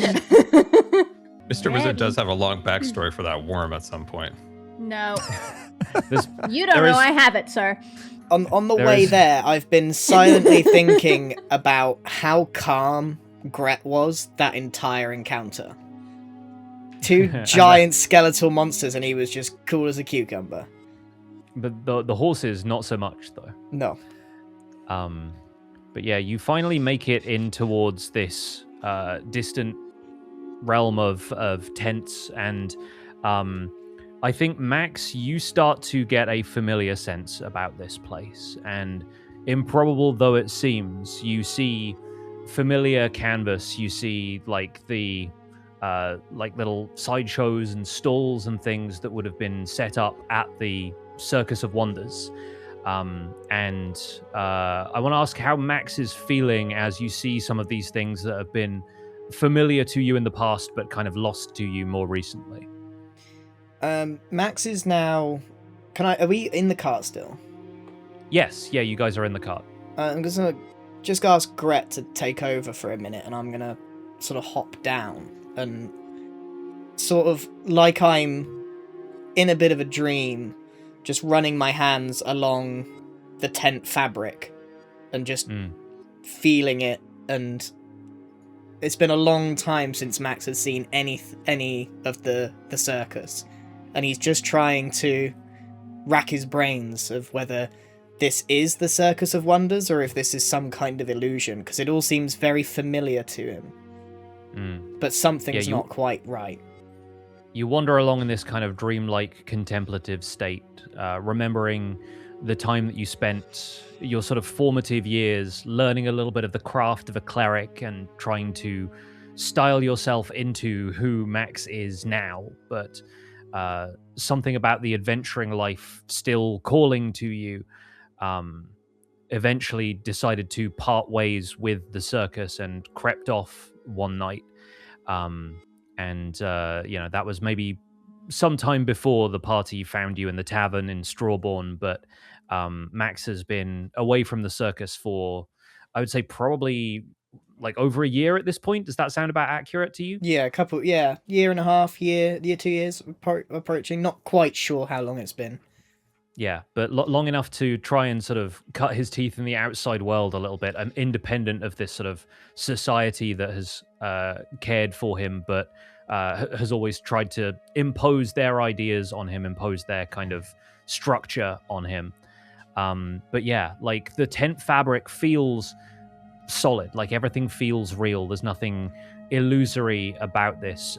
If you would like to roll any of the skills on the sheet, there's a bunch of stuff that you could roll that might give you more information, so I'll kind of leave it up to you if you want to roll like investigation or insight or even arcana or something like what that. I really want to know is this the real Circus of Wonders? So I guess I want to look insight, maybe? Yeah, I think or insight makes investigation. sense. Because it's something I already am familiar with. Yeah, I think insight is more about reading people, so I guess Oh, okay. yeah, maybe So investigation maybe then? Maybe investigation makes more sense, yeah. Okay.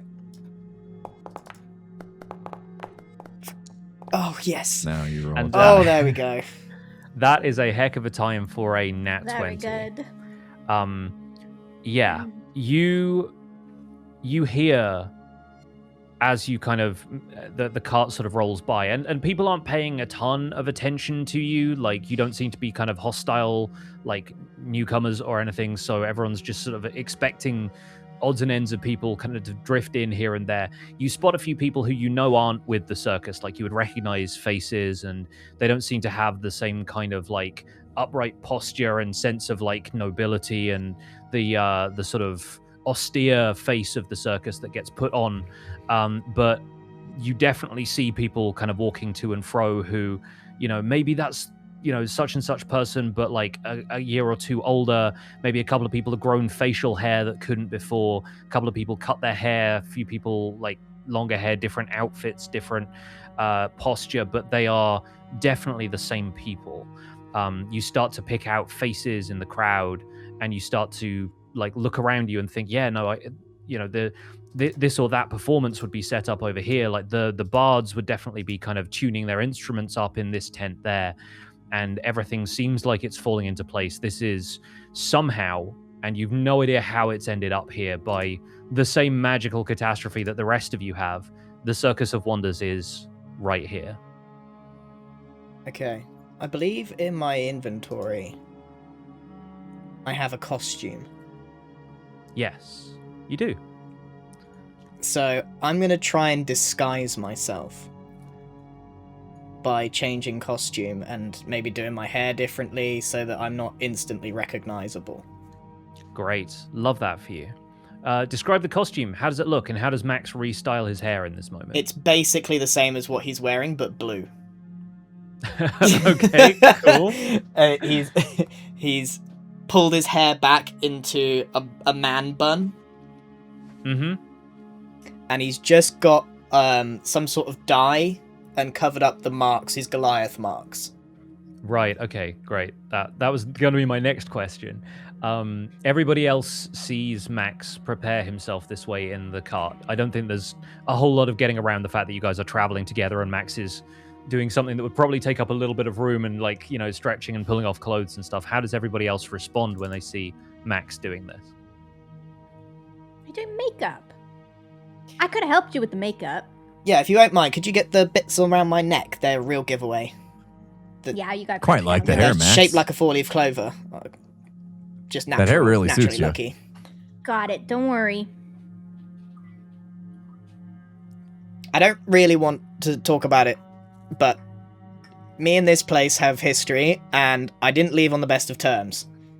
I'm not wanted here. You were in the circus? Can't you tell? Oh, that's where Well- that smell came from. Now that I Well, think judging about by it, your it last does couple kind of add backflips, up. I'm not sure I could tell. I never. I'm a natural acrobat. Have you not picked this up? Why do you think I keep doing backflips? Well, you keep trying backflips anyway. Natural Can you is get not us a the deal word I with would the- use, but Do you like peanuts? Peanuts. I'm ignoring Mr. Wizard. do you think he's he's not an Oh, is he elephant? still Max is talking? unusually somber now Hmm. and serious. Max, you need somebody to go with you. Are you in danger? We're No, all in a no cart danger. together. No danger. Okay. Let me know. I'm all healed up. I'm ready to fight again. As you're having these conversations, you see and start to hear and even smell some of the stalls with food off in the distance. Like there's a kind of catering situation happening here. People seem to be scraping together what they can from the environment. Some people even have stores of food. Who knows how they got them, but there are like loaves of bread being turned into sandwiches. There are like different like leaves of various things being cut and prepared in a ton of different ways, wrapped around parcels of rice, and like meat is being roasted on a spit. You start to smell all of that in the air, and like the smell of roasting meat and the sound of people pouring something from kegs. Could be wine, could be water, because goodness knows the situation around you does not really seem like a place where there is a ton of water freely available. But either way, yeah, you start to feel like maybe there's a bit of hospitality here, that saloon that Bro was looking for. And as you make your way into slightly more sort of central space. There seem like there's a couple of places that you could realistically tie up the horse and cart a little bit further away from everybody else. So as the group makes their way, I think on foot at this point, into the central clearing of the circus and looks for anywhere to park themselves and enjoy a quiet drink, we'll move over to our next scene. Where's the food at? The food is being prepared in various tents. Okay. And so I think probably it's most likely to be like this one over here Okay. on the right-hand side. There's a couple of people like preparing stuff, chopping things, and Max has suddenly perked up a little bit. He's like, "Oh, guys, they've got 3-bird. You've got to try this. It's okay. The circus I'm from is not a circus that you would expect. Okay, it's not just acrobats or whatever. It's more of pushing the boundaries of magic, and it's a place of experimentation. Okay, so yes, it's a performance, but they're experimenting with magic in ways I don't want to talk about. And one of them was combining 3 birds into 1 meat, and it's the best meat ever made. You've got to come and try it." I love meat. Rush over. Have you got any Wizard 3-bird? whoa, steady on, stranger. 3-bird. Oh well, we're prepping some as we speak. I'm surprised you know of it. You don't seem like you're from round these parts. Well, nobody's from round these parts anymore, but the circus has its specialties. My friend Dilwyn has been everywhere, and he has told me about 3-bird, and I'm very excited to try it. Dilwyn, name doesn't ring any bells, but I mean, yeah, if you're interested in trying, here, have you got anything to trade? Oh, of course. I'm gonna look in my pocket. I've got 1 gold coin, which I flick him. Wow. Ain't got much to do with gold these days, to be quite honest with you, but I reckon it'll do. It's as good a trade as anything else. Here. And they prepare you a, I want to say like a to-go wrap kind of thing of 3-bird. And it's all kind of thinly sliced and succulent and smells exactly the way Max remembers it. I'm looking at all of my friends eagerly, waiting for them to tell me what they think of this 3-bird. Okay, we'll all get some. Get some for Greg too. This is delicious. Now. Yeah. What 3-birds is it? A mockingbird? A No. duck? Yes! Oh. Turkey, duck, and chicken. It is turkey, duck, and chicken! Why do you know that? Oh, I know my meats. Bro dude knows protein like nobody else. And the folks preparing it say, "Yep, that's right. It's turkey, duck, and chicken." And good thing we got these stores that seem to have come with us to, well, whatever this place is. Here, if you know anything about the world outside, have you been out there to any of the other islands yet? No, we've kind of woken up here. I'll be honest, number 1 on my list was meat. Number 2, finding out where we are.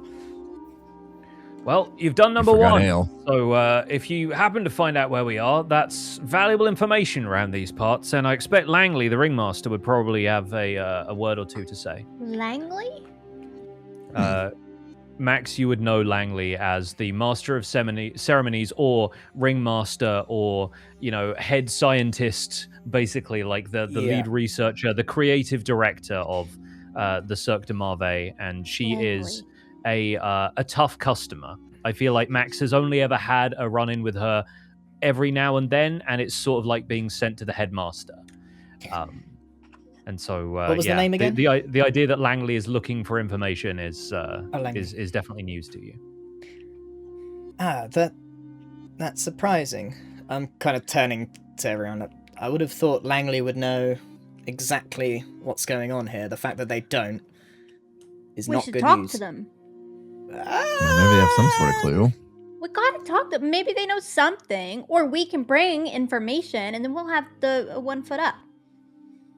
Can I just, like, hang out by the tent over there and eavesdrop? Absolutely, you can. Oh, he's bashful. Never known him to be shy. He's normally whatever the opposite of shy is. Guys, ever since we got here, Max, you've not been yourself. Is everything okay? Yeah. Well, Okay. I dare say this whole place has been turned upside down some, and that includes the folk. Is Langley around here? I don't think any of the rest of you would know who Langley is, so if you want to make a perception check, you can, but it'll take a little bit. Langley. Max can make a perception check with advantage.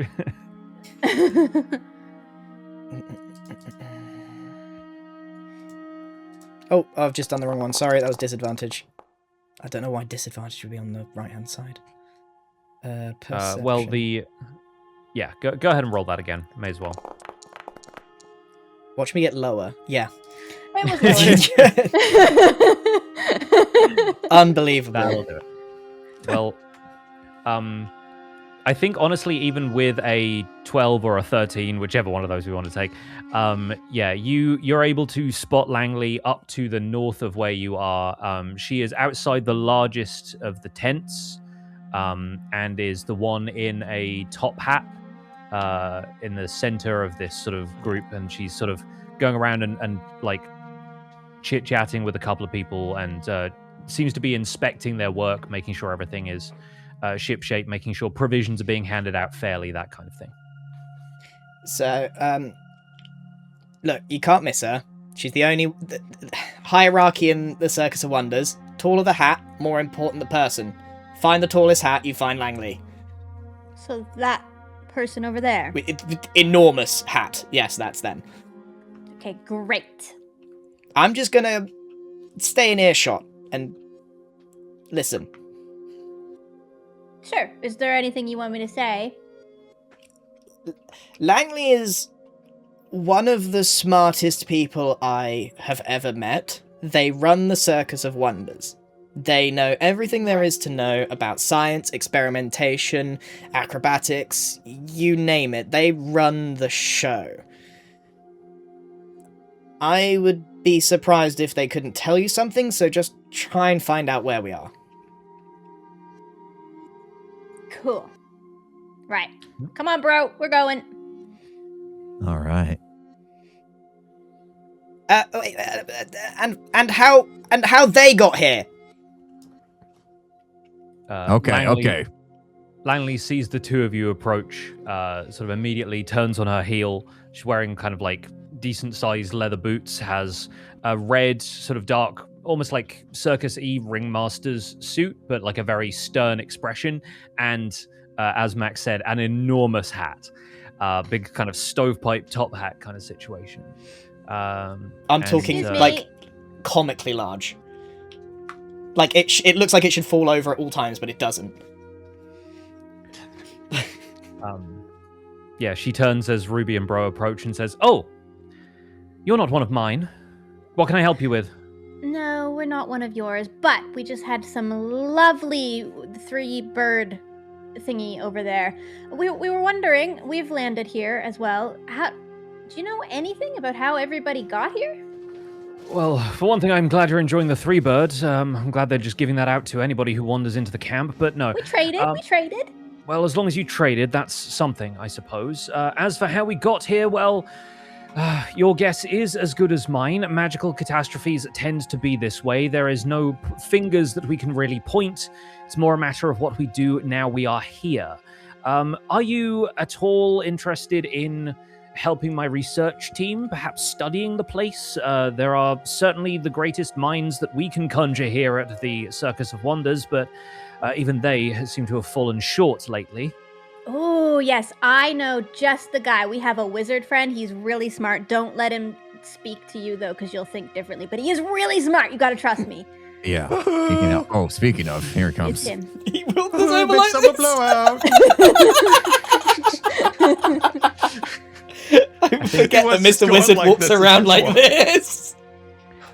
Langley looks up at Mr. Wizard, and she is quite tall, especially with Ruby and Bro right here, and she says, "You know, when I said we'd fallen short, that wasn't an invitation to bring the tallest man you could have met, but here you are. You seem of the wizardly profession, judging by your robes. What do I call you?" You can call me Mr. Wizard. Very well. You sorcerers are all the same. Mr. Wizard, have you any idea of the situation we're in? Have you seen what's going on with the, one hesitates to say world, since there clearly isn't one anymore, but the arcane surroundings in which we now find ourselves? Well, there was a key, and a man from the woods, and a woman from the dark realms, and then I kind of daydreamed off for a little while, and then we ended up here. Yes. My thoughts are we're in some kind of arcane dream world. Yes, dreaming was the first place I had thought of too, but one rather finds that the surroundings are all far too familiar and tangible for that. Having done some experiments into the arcane realms of dream myself, I struggle to see the connection, unfortunately. But tell me of this almost mythological tale you're weaving of a man from the woods and lady from the dark realm. He was a fairy king. And Bro and him had a friendship together. And I believe Ruby here had a friend named Chaos. No, I don't know anybody. He's just pulling random. He gets really confused. Just go with and it. Broseph Mr. here. Wizard, did you hit your head? She leans down to Ruby and Yes, says, on the yes, tent back there.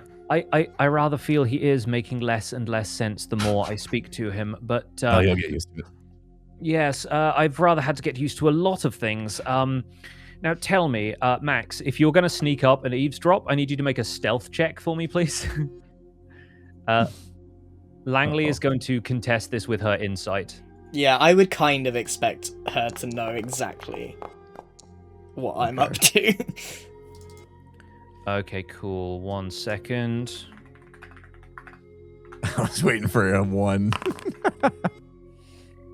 Mr. Wizard is still rambling about keys and sticky buns. I'm gonna pop that out so everybody can see it. Yeah, if you'll open that up, you'll see that is a natural 20. That is canon for Langley. Of course. She said, can't make this up. And Max is Sorry. barely subtle, to be honest. sorry, I've just been distracted by something. Blunder! I see you there lurking in the shadows. Come out here, man. Fiddlesticks. Yes, Like a this didn't work. You. Like a child caught in wrongdoing. Turn and shuffle over with my head down. No wonder he knew about the duck and the chicken and the rooster. So nice to see you, Blunder. How long can we expect you to stay before you abandon us again? I didn't abandon. I was forced to go by my own brain. A sabbatical, no doubt. Well, the Cirque recognizes that some of our esteemed colleagues would rather spend their existence drinking in taverns than honor the institution that plucked them from obscurity and gave them purpose. The institution that made me! You are an asset to me, Blunder. I don't like when my investments go wandering off. Well, hold on, don't speak to him like that. I mean, I'll speak to him how I want. He is an employee of my institution who absconded for whatever purpose and barely left so much as a goodbye note. I rather think he is getting the respect he deserves. No. Oh. He's our friend. Well, friendship is one thing. I imagine you're his latest adopted family. Trust me, there have been many. And, well, you have caught me at a bad time. The end of the world has a tendency to fray one's nerves. For the sake of introductions to the rest of you, I am Langley Ridgemont, Master of Ceremonies, Creative Director, whatever title suits you better. And frankly, you have wandered in at a time when we are all, frankly, running around with headless chickens Haven't atop you us. got some machine or some orb or some an experiment that, you know, sees all and knows all and can figure all this out? You seem to know everything else. Blunder, have you looked at the time lately? Does any of you possess perhaps a pocket watch that could check the time? I do. We weren't sure if that We worked in the tried first that. place. We have a We broken tried one. that already. That's right. I forgot. Yes, I think you'll rather find that everything of its like is broken here. The laws of physics themselves are broken. We can barely expect these machines to function. It's a surprise that the knives that they use to prepare Threebird have not simply leapt out of their hands and started stabbing the chefs. No, listen. There is a much greater problem afoot here, Blunder, one which I rather feel we all need to be paying more attention to, but I am trying to maintain peace. Are you aware of the tower at the center of this land? Blunder takes his ridiculous man bun out and shakes his hair and starts wiping his marks back into existence. Yes, Yes. we can cease the charade. Yes, very, very good, very good. Yes, I've seen the blimmin' tower. But out of everything, the circus, you must have been hundreds of miles away from me. How have the two of us collided? Hundreds of miles away from you, Blunder. Why? Do you suggest that you were perhaps at the epicenter of this magical catastrophe? I was in Mythreach. I believe that was the epicenter. He was kissing up to the Fairy King, I'll tell you that. Do you mean to tell me this nonsense your friend has been babbling is true? You met the Fey King, Yes, and he was responsible for whatever has happened to the rest of us. kind of a legend, not gonna lie. Yes, I can see that you're traveling with plenty of legends. Why, thank you. Wizard's smart. You just got to get around some of the, stories. I Yes, still well. believe that the Fey King was on a good path. I keep hearing to the contrary, but I believe that we did nought wrong. What happened was it was interfered with. No, the shadow, they were working together. You're I silly. don't think they were. I don't think they you were. trust authority way too much. No, I should've don't never think. trust- I don't think trust there that was key. any collusion. Look at Langley. I was like, we were with the Fey King. The Fey King had his own agenda, and it was interfered with just as he was about to open.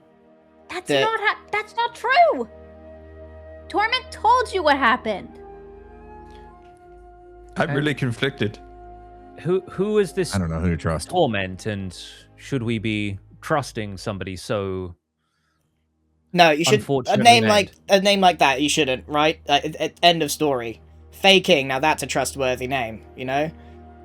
Okay, trustworthy or not, he was right. I believe the last time I checked, the Fey King's name was Oberon, Yeah. or at least that's the name he uses publicly. The Fey are always so distractedly, they waft on the winds of fate. They tend to obscure their names and use aliases. You know the like, I'm sure. Yeah. Same. It was same. confusing. But no, I rather think that if you are in the Fey King's, let's say, employ, then it seems like whatever he had planned, this probably was not it. I don't see him lording in a central tower over everybody in the land. Instead, we have the Lich, who has been sending waves of undead against us, and we've been holding out and doing our best to do what we do, entertain, investigate, but the shambling hordes have not been great for morale, Blunder, and those of us with radiant magic that can drive the undead back have been at the mercy of all the wild magic that surrounds us. Things have been getting volatile, and I don't like when things get unpredictable. No, I know. So, how do we take care of a lich? With He's knives. a very powerful magical user. I don't know for Knives. certain. Frankly, I don't know that I can trust you with the information that I have on him, scant though it is. You rather need to prove yourself to me, Blunder, and this has not made the greatest first impression. Well, you should have seen us take down 2 minotaurs earlier. Well, that wouldn't have done anything for his reputation, but we did get it done. We did slay 2 minotaurs. He helped. And I did a lot. The Minotaurs, yes, they've been getting more and more frequent. There are certainly a handful of them to take care of out there. Well, perhaps if you've any proof of this exploit, then maybe You have a toe! Yeah. Pull out little pinky toe and just wiggle it. I'm not going to carry around a great big horn. Here, give it to me. Hand it over. She sort of studies it and says, yes, does seem to fit the profile. There's a certain rounding of the edges of the toe, yes. So, Minotaurs, you say. How far from the camp were they? Few 12 kilometers. clicks. Yeah, you'd say about 30 kilometers away. And they, she says, well, at least they're keeping their distance. Listen, I will try my best to compile what information I have. In the meantime, you know the people here. Go and fraternize or whatever it is you do, and perhaps meet me back here in... give me 30 minutes, if you can count that in your heads. I know the timepieces are all broken, but perhaps we can sort something out here. You as a free agent perhaps have a little bit less responsibility than I have in keeping order around here, so perhaps you can do some field research for me if you're keen. Langley, Yes, Blunder. are they here? Who? Mum and Dad. No, they parted company with us some while ago, and before all of this. For all I know, they may well be here by the same freak accident that brings you and I together, despite being hundreds of miles apart. But yes, no, I'm afraid your mother and father have not turned up within our company. Okay. Guess we'll go and shuffle along. Well, you might also drop in on your old mentor. You'll find him in the gallery.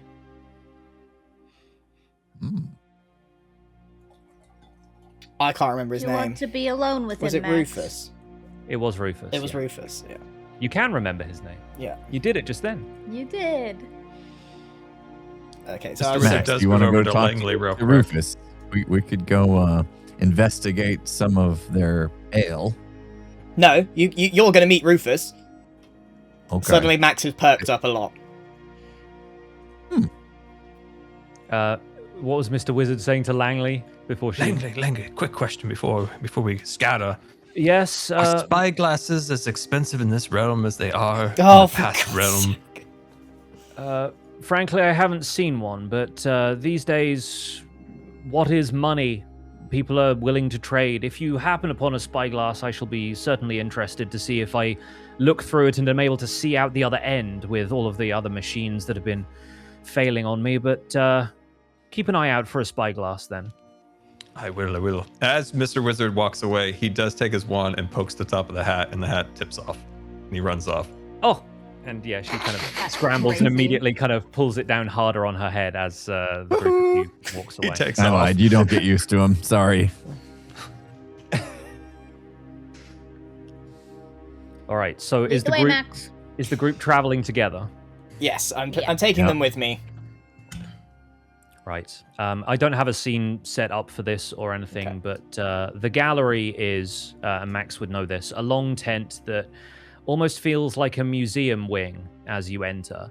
There are seats either side of a central strip of rolled out carpets facing outwards towards the walls of the tent, and arranged along each wall is a series of painted portraits of various former members of the circus. Some of them suspended from like freestanding rails, and some of them are propped up on easels. A figure stands looking at one of the portraits. It's a young man, probably only a couple of years older than Max. You don't recognize him. It looks like maybe he was somebody who joined the circus after you left. Who are you? I'm Divan? Who are you? Max Blunder! Surely you've heard of me. I've heard of you. Not many good things were said, I'll put it that way. They told you But- about my backflips, though, right? Yeah, they told me about the backflips, high dives and things, wasn't it? And obviously half Goliath, half halfling. That's ringing a bell. Yeah, well, don't need to bring that up here. Right. So where's Rufus? Oh, you're here to pay your respects, eh? Respect. He's down the end here. I'll give you some space. And this man who's introduced himself as Divan walks out. Where he pointed to, there's a portrait at the end of one of the rows that shows Rufus at about the age you knew him. It looks like he actually posed for it himself outside of one of the tents of the circus, but the light from presumably a fire nearby is casting this long shadow onto the canvas behind him. It's a very lifelike rendition, but the artist has been kind to him, has been softening some of the lines and wrinkles, the bags under his eyes. The rest of the scene is rendered with this same eye for detail, and even the fabric of the tent looks true to life, brush strokes layering to show the tight weave of the fabric.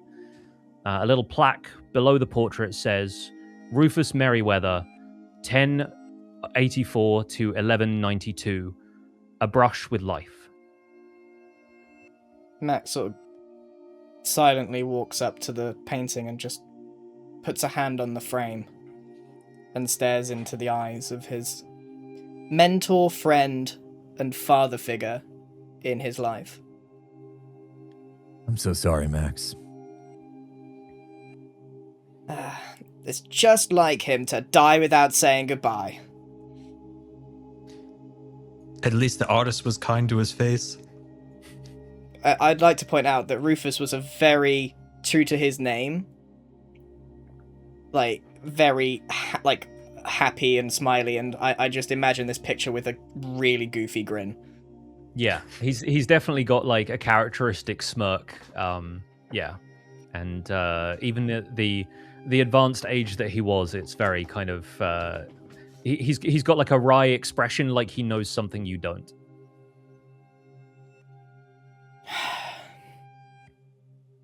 What? Who was Rufus? Rufus. Yeah, tell us about him, Max. Rufus taught me how to backflip.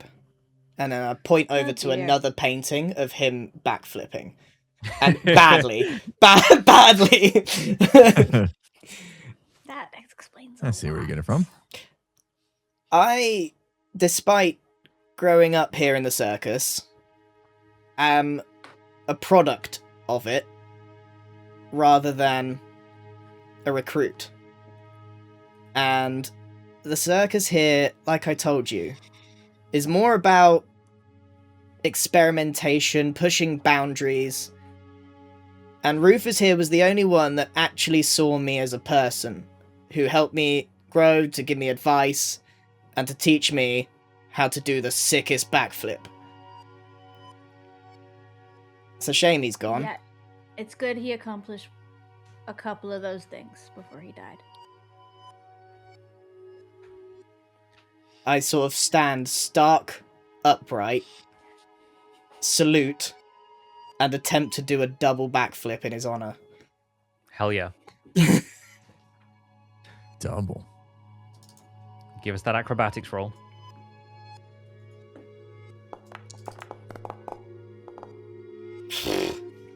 14. Hey, it's better than usual. Yeah, it was Yeah. about to land on 2, which Yeah. is really, Yeah. which You is really really pulled good it out idea. for this occasion, yeah.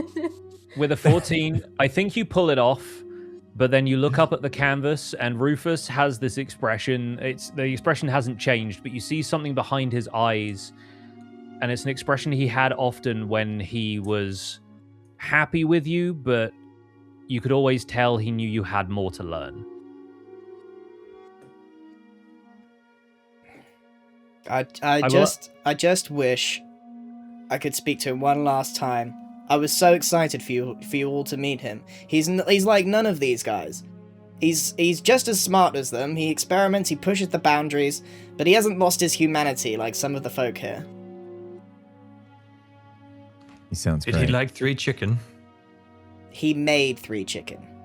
Oh. Wow. Legend. As you all look at this canvas, I'd like you to roll whatever skill you would like to appreciate art. But Oh. pick a skill from the list of skills, and we'll make it fit this moment in whatever ways we can. Okay. History.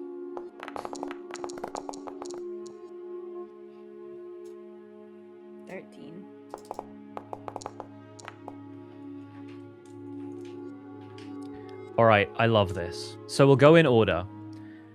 Bro dude, you look at Rufus's hands. You look at the hands sort of lovingly rendered. They're kind of like behind his back a little bit, but you can sort of see them in the context of this portrait. And his hands are kind of clasped together, but in a way that shows off like the fingertips and stuff. And you can see that like he almost has a workman's hands. He almost has like, the hands of somebody who would try anything. Probably like a little bit of rope burn that sort of solidified into calluses and from helping like rig up tents or do high wire acts and like, always kind of helping out around the place. Ruby, with a history check, you get the sense that this man had seen all walks of life. Like he'd been through almost ages of the world in the over 100 years of life he had been around. And you get the sense that there was this rich internal history that you can sort of see bubbling behind that expression. And something that Max feels like he can only kind of scratch the surface. The tip of the iceberg is there. Mr. Wizard, I think you see eye to eye with Rufus as somebody who was a master of his craft in a way that Mr. Wizard probably is when he's like can string a sentence together and remember the spells in his spell book. And you sense this very deep like knowledge within him that, like Max is saying, it's sort of a shame that you never got to meet him and have a conversation, because it feels like you could learn a lot from each other. And I think as the rest of you sort of pat Max on the shoulder and turn away, Max, with an 18 on a religion check, your eyes wander around the rest of the picture, the details, the shadow cast on the canvas, the position of Rufus's hands, and you realize that at the moment this portrait was drawn, posing for it, for goodness knows how long, the artist has lovingly rendered the shadow of Rufus's hands, casting a shadow puppet on the tent wall behind him. And it is the shadow in the form of a duck. You kooky old man! You did that for how long? As Rufus, like as you kind of lock eyes with Rufus again, sort of saying that to him, something about the way his eyes are drawn, like a flicker of the light in this tent, it almost looks like he winks. Well, quack quack, Rufus.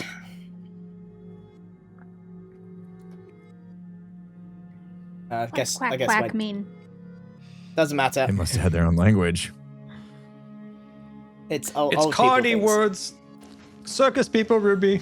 They say weird words. I mean, this place has all kinds of machinery and things, but I wouldn't want to tamper with any necromancy just to speak to him. I don't think he'd like that. He'd probably be angry. Well, I would like to know how it happened. I'm gonna go and look for Devon. As you leave the tent, you hear in the distance panicked cries and yelling voices. And as you cast your eye through the tents in the distance, you see figures stomping through with swords drawn, shambling with rags draping around them, and an enormous shape moving through the crowds of tents as people back off, and the sound of swords and clashing of weaponry and armor is heard. You hear a voice raised above all of it. Langley is calling everybody who is capable into battle. And you hear, "The Lich's minions are here! Everyone who's capable, round up!" I'm going to reset everybody's position to further down in this arena because there's a bit more we can do here with this. Yeah, great. All right. I'm going to reveal the combatants. Oh, no. Who are up here in the... how do I do the... There we go. In the top left. Right. Wow. Is it a skeletal basilisk? That, my friend, is what in the trades is known as a bone naga. You ever play Twilight Forest, the Minecraft mod pack? They have a naga in their like maze kind of thing. It's just like a giant snake. This is a bone naga. It's that, but skeletal. Oh, Thank goodness you have that radiant spell, Max. Oh my god, Mr. Wizard's panicking. It's a snake. It's his Achilles heel. Max is surprisingly calm. He said, if Langley's fighting, we're going to have a great time. And with that, we're going to get into initiative. So everybody, please go ahead and roll that. I'm rolling for a lot of things and a few people, so... 14. 4. Scar. He saw a snake. What can you say?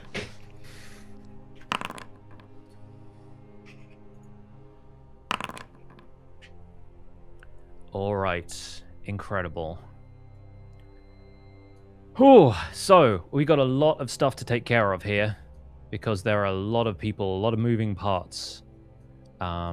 These four are also going to be in combat state because they are right there. Although we'll see what they are capable of doing. Okay, this is the big one. So, this is a big fight. Yes, this is a big fight. This is a big old arena. And so as these undead lurch into the camp, you see what seem to be kind of skeletal warriors with like almost like frosty energy emanating from their swords. You see a bunch of skeletal archers, some of them with arrows already knocked in their bows, and this enormous bone naga, a skeletal snake-like creature with a mandible jaw that's kind of like hissing and rattling as it goes. And we are going to start at the top of the order with one of the whites, who is going to be up here, and he's going to make a move in towards, with a speed of 30 feet, these unfortunate people gathered around the campfire here. He's going to attack this first guy, and I'm going to try and make these quick so we can get to the players. That looks like it's going to hit.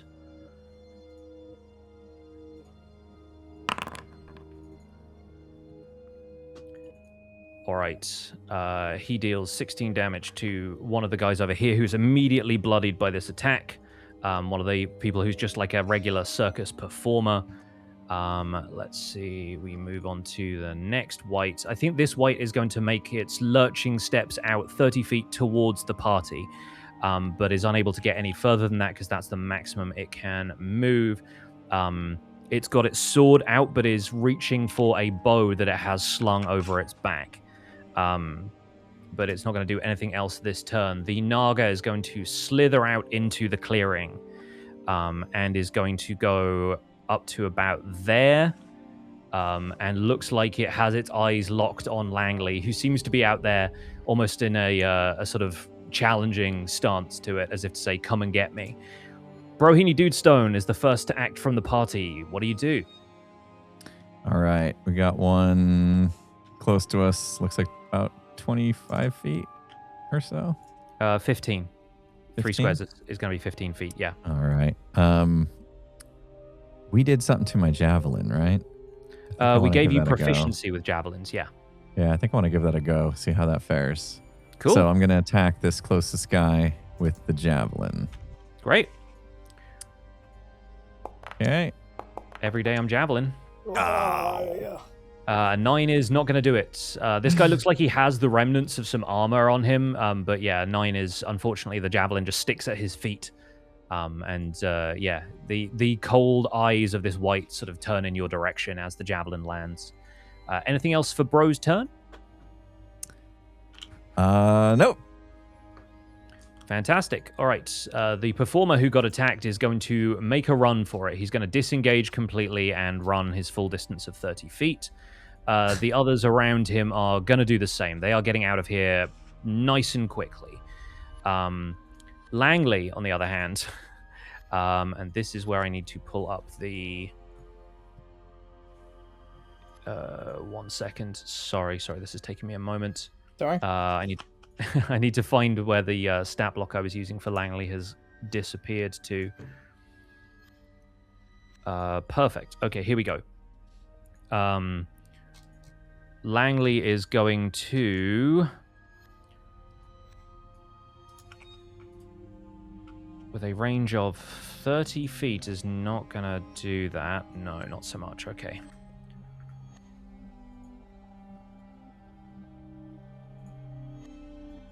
.30 is like that. Yeah, okay, cool. Langley is going to run over to this space about here. Still trying to keep as far away from the Bone Naga as she can. She is going to cast a spell.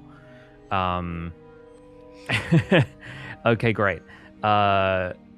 Langley casts a spell called Tasha's Hideous Laughter.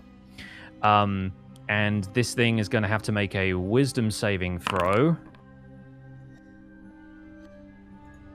Which it fails. Okay, great. The Naga coils up and seems to be like shivering and shaking.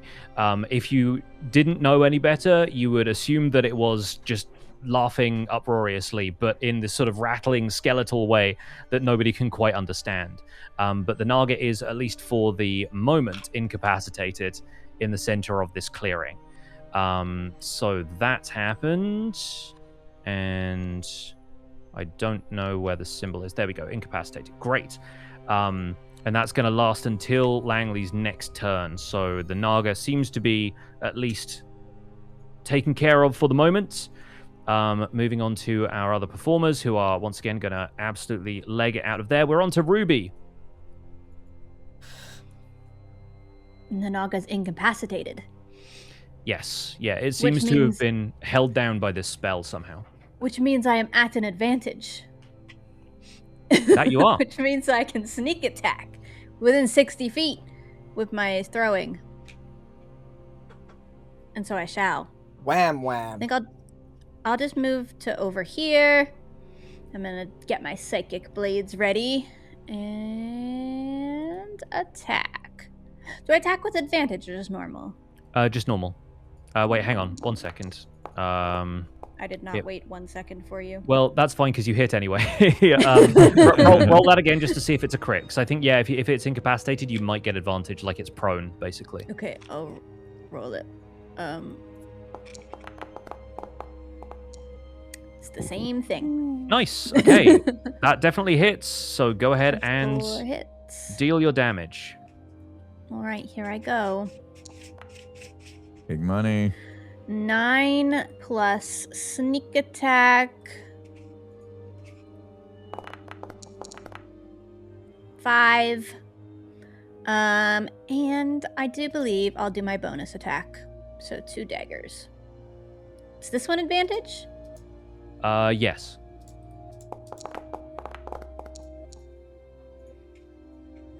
$19.25. That definitely I'm hits. assuming that hits. Yes. You roll about 10 dice. It's I unbelievable. know. Every time it's crazy. I'm like, It's 2 daggers! Bam, bam! They both got to roll a hit, and then they both got to roll damage. So that's 20 total, if my math is right. 6, 5, and 9. Mhm. Yep. Yeah. All right. Yeah, the Psychic Blade streaks across the clearing, and the Bone Naga takes 20 damage. It does not look entirely phased by this, but then again, it is laughing, so who knows? Is that going to be everything for Ruby? That's everything for Ruby. All right, cool. This skeleton is going to step up. It's going to step to about here and is going to take a shot at Langley to try and break her concentration. So it's rolling with the short bow. That connects. All right, Langley takes a minimal amount of damage from that, only 4 damage. 1 second while I do that real quick. And...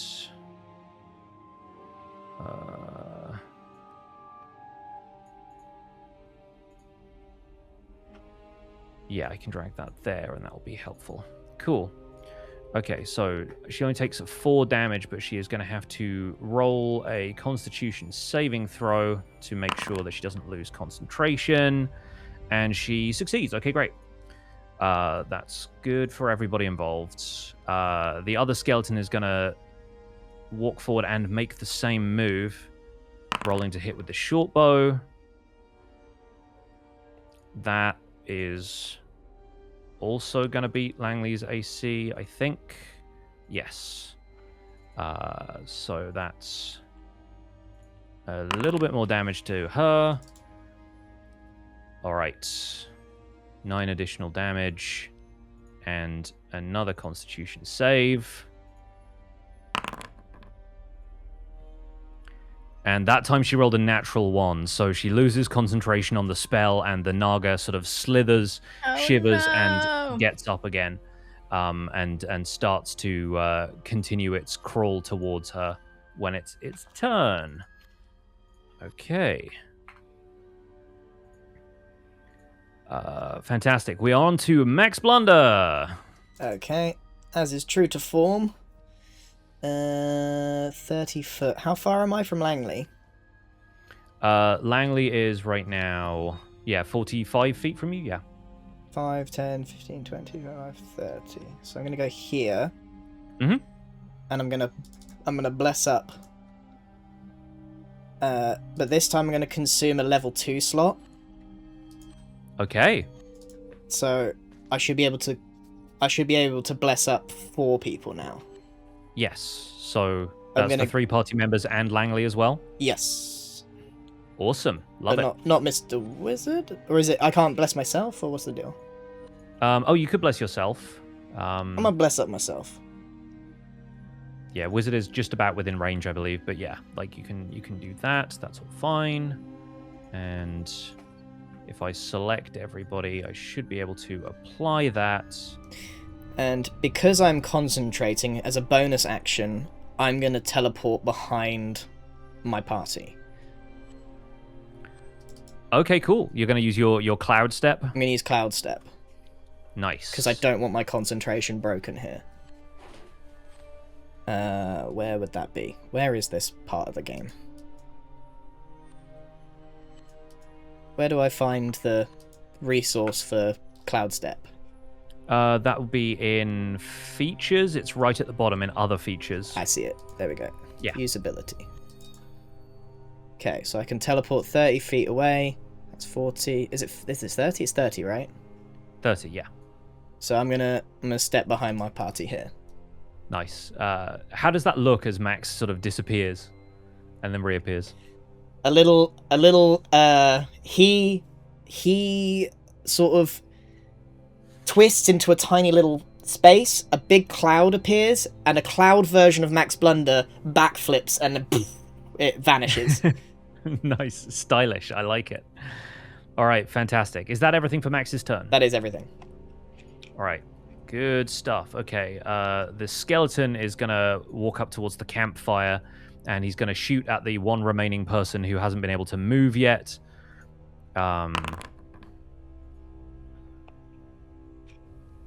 And that's going to miss, amazingly. Yeah, it fires, the arrow goes wide.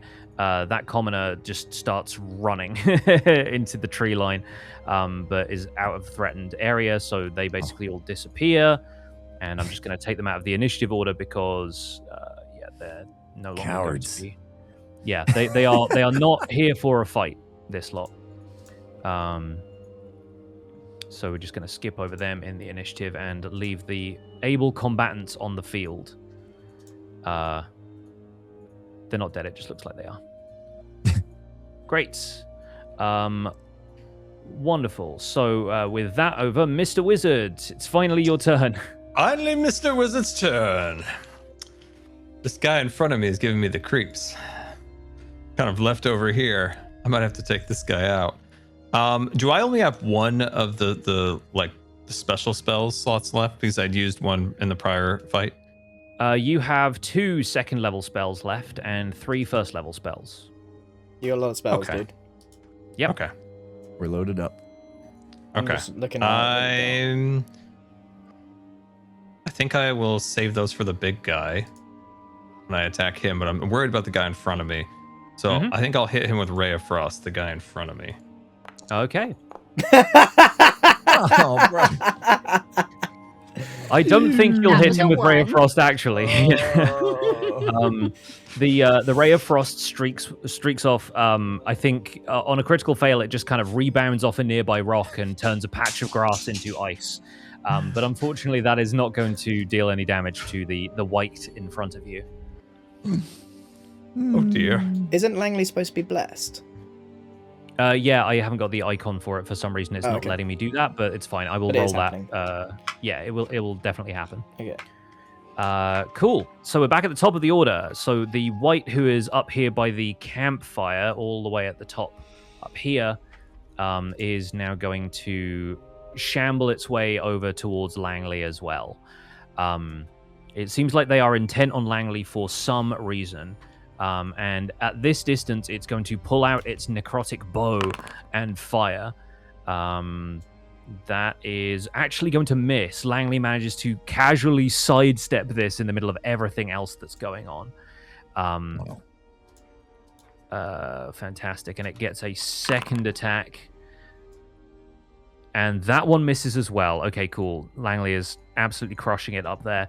The white in front of Mr. Wizard is going to step forward and attack you with a sword. I'm very squishy, party. Help me. It incredibly rolled a 2, so that's Only not going to bro work. ran up. Wow. But it's going to make a second attack immediately. And I think that one is going to hit with 17 to hit. Oh God. Yeah, Mr. Wizard's armor class is currently 11, so that definitely lands. I'm a squishy boy, everyone. That's not our frontliner. The necrotic sword sweeps across your chest, merely grazing you for 5 damage. Oh, thank God. And that was 2d8, and they rolled like absolute clown shoes. So lucky you. So that's 5 points of damage to Mr. Wizard. Do I need to? I don't think I've ever taken damage. So do I Yeah, this automatically? is somehow a first. You've lasted until level 4. If you open up your character sheets, if you click on the green hit points bar, and then you can type in -5, and it will do the maths for you. Oh, okay. Or I can apply it myself, but I like it when I think I players did it correct. Yeah, keep an eye on I've just stuff. never taken damage, so I didn't even know. Hey, there's a first time for everything, and it's in a crazy. fight with The a wizard fight with a got white. hit. Crazy. I'm poking my stomach, going, "I'm a squishy boy."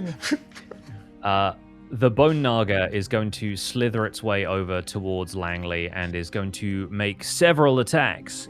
The first thing it's going to do is attempt to bite Langley, which lands, and that's going to deal. This thing's massive jaws come clamping down on Langley. They deal 17 damage.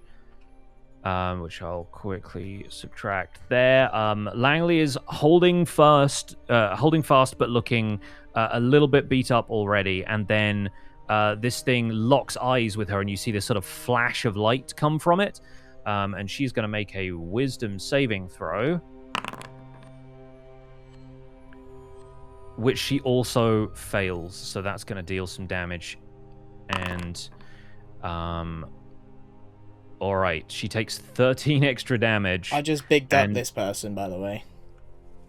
And yeah, something about this this look that it fixes her with, she seems kind of rooted to the spot for a second. It doesn't look like she's being petrified, but something else is kind of holding her in place. That is the Bone Naga's turn. Brohini Dudestone is up. Oh. Mr. Wizard has just Save been our wizard. slashed across the chest, and Langley has been bitten by the Naga. I know. Squishy Mr. Squisherson over here. I don't know Langley that well, so I was gonna go try to save her, but she's just out of range of me and my new immovable axe. So I think I will try to save Mr. Wizzy here. We'll move in, get real nice and close. That didn't I'll move let me. you use the That was ladder whenever you measure. want. Make There we sure go. you're using the token move. Yeah, there you go. Yeah, I was measuring stuff because I wanted to go after the other one, but I was just out of range. All right, we'll move in, and we will hit with the immovable axe. Nice and strong, like, or not. Oh boy. Unfortunately, even with a 12, you're not gonna land a hit on this thing. Of course. Regrettably. Well, I'll stay here. Hey team, so we have to hit it. The things we have to hit them. Ruby is probably- surprisingly evasive. We must hit the skeletons. At the very least, I got his attention now off of Wizzy. So, If you I'll close one stay. eye, it helps you aim. On Langley's turn, she her hands kind of drop to her sides, and she doesn't seem really capable of doing anything. So we're gonna go straight to Ruby. Okay, Tim. Listen, close one eye. Really focus when you're holding your weapons or your whatever your magic-y stuff is. I'm gonna go help this lady, Kay. It feels important. I dropped my wand. Since Langley is close, is close like that, do I get to do my sneak attack? Yeah, she is technically an ally in this fight, so yeah, I think sneak attack still applies. All right, I'm gonna move up a little closer. And I'm going to get my psychic blades out again. You know the drill. Same thing. Fantastic. Go ahead and make Super those rolls. cool psychic blades out of my hands. See if they hit. That definitely 23? hits. Damage. decent. Give me a sneak attack. It was an 8 and then a 5, and I'll do the bonus attack. I'll use my bonus to do the same thing. Mm-hmm. So that is 13 so far. That also hits. We're hitting! And a 5. So 18 damage total. At this point, the Bone Naga seems rattled in the sort of same way that you see those Minotaurs were earlier. So yeah, you've managed to deal pretty significant damage, and yeah, I think that is everything. Is that all for Ruby's turn? That's all for Ruby's turn. All right. Well, the skeletons, having seen another combatant enter the field, are going to move in towards Ruby and attempt to snipe you with the short bows. Let's see. Does a 21 hit Ruby's armor? I assume that does. Picks. Do you actually have to ask? I always queue up the does a, and then I'm like, okay, cool. That's 4 damage to Ruby. Mm-hmm. And that is all the skeleton will do on its turn, but it has a friend. The second skeleton is going to move up, and I think this one's going to take a shot at Max. So it's How do you going do to... that? And that's going to hit with a 22 to hit, and that is another 5 damage to Max. Oh no. Does he need to do his Yes. saving? Yeah, Max needs to roll a concentration saving throw, so that's Constitution. Why? Because you got you've just hit. been hit with damage, and that affects the concentration that you hold on Oh, your I see. spells. So you got to keep bless on everybody, basically. No problem. You crushed it. You everyone remains blessed. My own bless saved the bless. It did. And you are equally blessed in the fact that it is now your turn. What do you do? God, am I allowed to ask some advice from the team on what to do? Because I have 2 options and I don't know what to do. Surely as a it's free weapon action. time. Okay, so I've got 2 things I could do. I could either get over to Langley and make them invisible, but then leave myself open to death. Or I could try something that might not work, which is, if I understand it, I could channel divinity and turn the undead. Is this thing undead? Make a nature check for me. Okay. Oh, where is that? Here, nature. I've got +2 on that. Normal. Oh, for God's sake. Our rolls today are so... God. Don't you have an AoE radiant? Yeah, but it's not going to be enough to save Langley. She dies next turn. My goal is to try and save. Yeah, you don't know for certain if these things count as undead. Being skeletal, you'd hazard a guess, but I will leave that up to you because Max does not know. What do you think? Message. Yeah? Each undead creature within 30 feet of you must take a wisdom. It's a bold move. I'm gonna do it. How many? Really are stupid. Mr. Boulder. Yeah, let's see how many is that hit. So from here, measuring tool.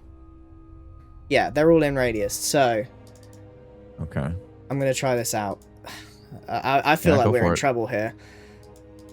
No, fine. Features: channel divinity, and then turn undead. I'm gonna use this.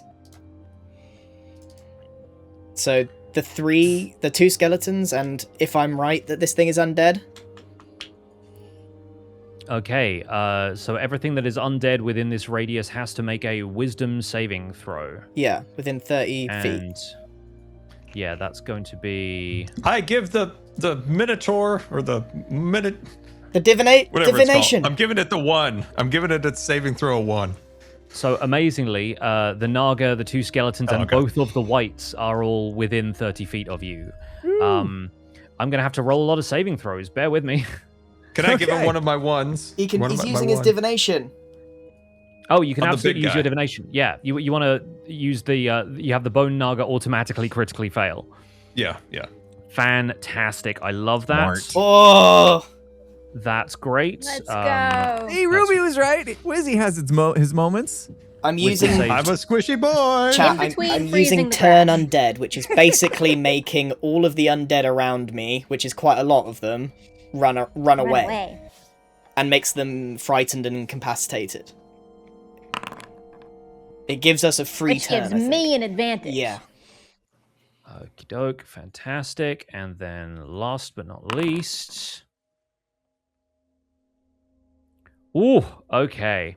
Right. So to recap, you see the Bone Naga turn towards you, and that glare in its eyes turns to fear on seeing this sort of radiant energy explode from Max Blunder.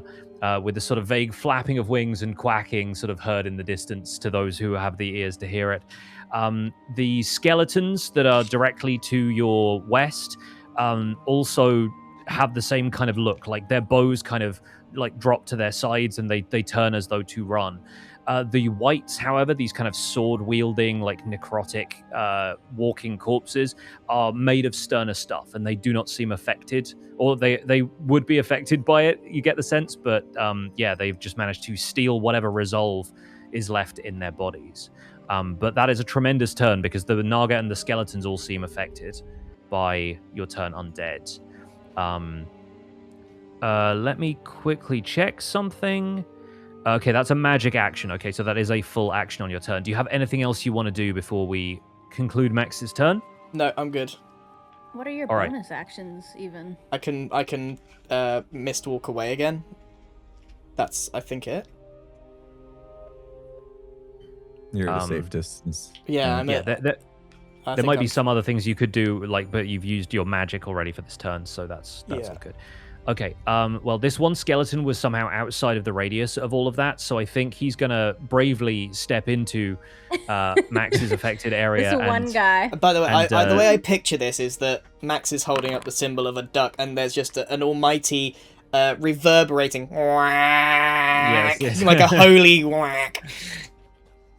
Right, so as Max is doing this, you do take an arrow to the shoulder, but only for 4 damage. Well done, Max. Better than the knee, Max. And that is also going to require you to make another concentration check.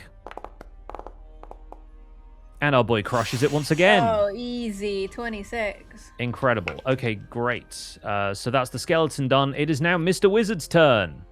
Mr. Wizard is so angry at this thing in front of him. He's going to attack it with magic missiles. I've never From seen point blank. Wizzy this mad. Point blank magic Point missile. blank Let's magic go. missile. It Let's finally go. takes damage and we start to see some anger. Remember also that you can upcast, so if you wanted to use a second level spell slot, it would deal an additional magic missile's worth of damage, but that's just putting that out there. You maybe have Yeah, other dude. spells Okay. you want to use. Nail this thing. Just a Here we reminder. go. I love that it's those two against Crush that 'em, one Wizzy. guy. Me and Max against the other 5.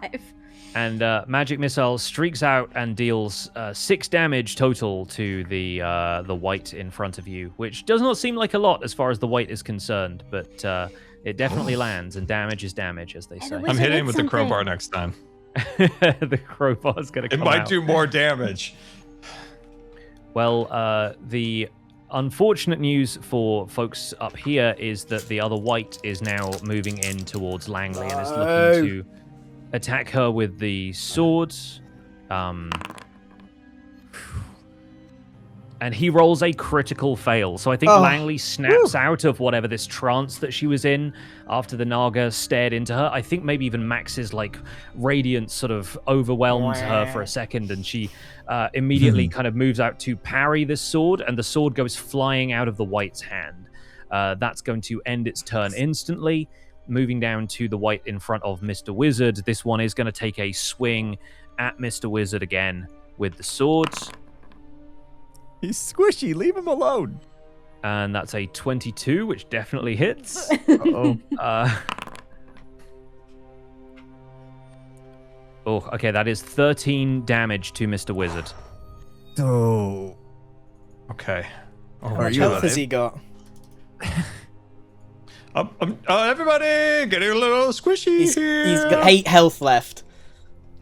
Whatever that song said, the first cut is the deepest. They lied about that because the second cut was a lot deeper. Bro, save him! The white, Try. the white, the Bro, white if you takes use that a- javelin, I'm going to poke you in the eye with my wand. Gret, do something! The white takes a second attack at Brohini Dudestone, and that one is an 11, which I believe misses. yeah, I'm at 16. Would have still hit Mr. Wizard, though, so good thing he attacked Bro. That's going to be it for the white's turn. The Bone Naga flees from Max Blunder, which is basically all it can do on its turn, and it moves up to 40 feet, so it slithers over to the top of this clearing where the campfire is, and hisses at Max defiantly. It is Bro's turn. All right. Bro, Second we've time's got a to check charm. this out, bro. We'll get it. We'll get it. I got my immovable axe. It's gotta hit this time. Can Gotta. you push the button? Gotta Can you hit. push the button?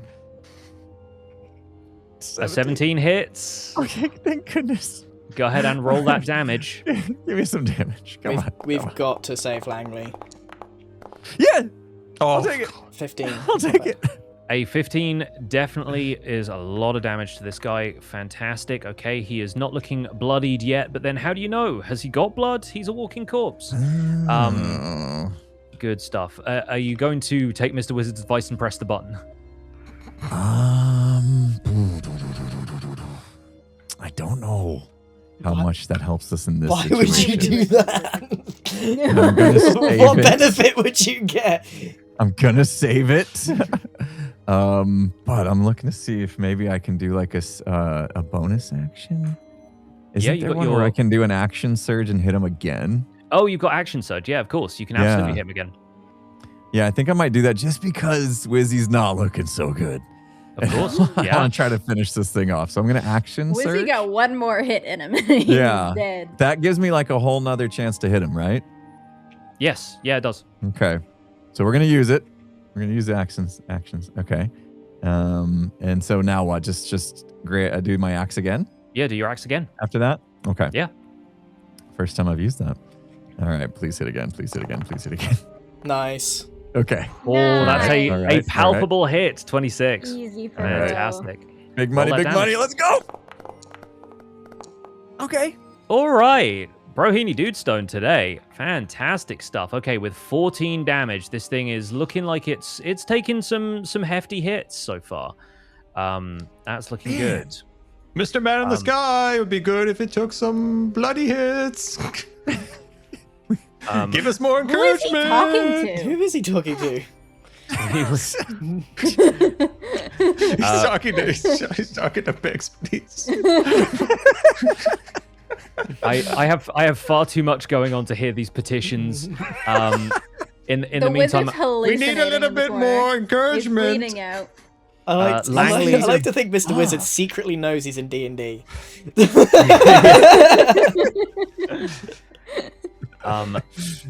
Langley, in the meantime, draws a rapier and is going to start dueling the white in front of her. She's going to take 3 attacks. Let's see, the first of which hits. I've got so many dice rollers open.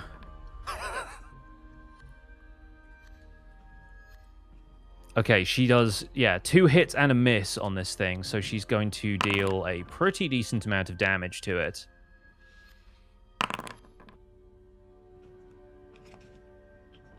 All right, so with an 18 and a 17, she has a wickedly sharp rapier, and she starts, like, laying into this white up here, slashing away at it, and, beating it back a little bit.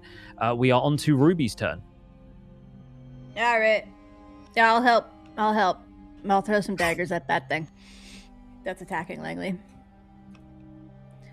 Here I go. Here I go killing again.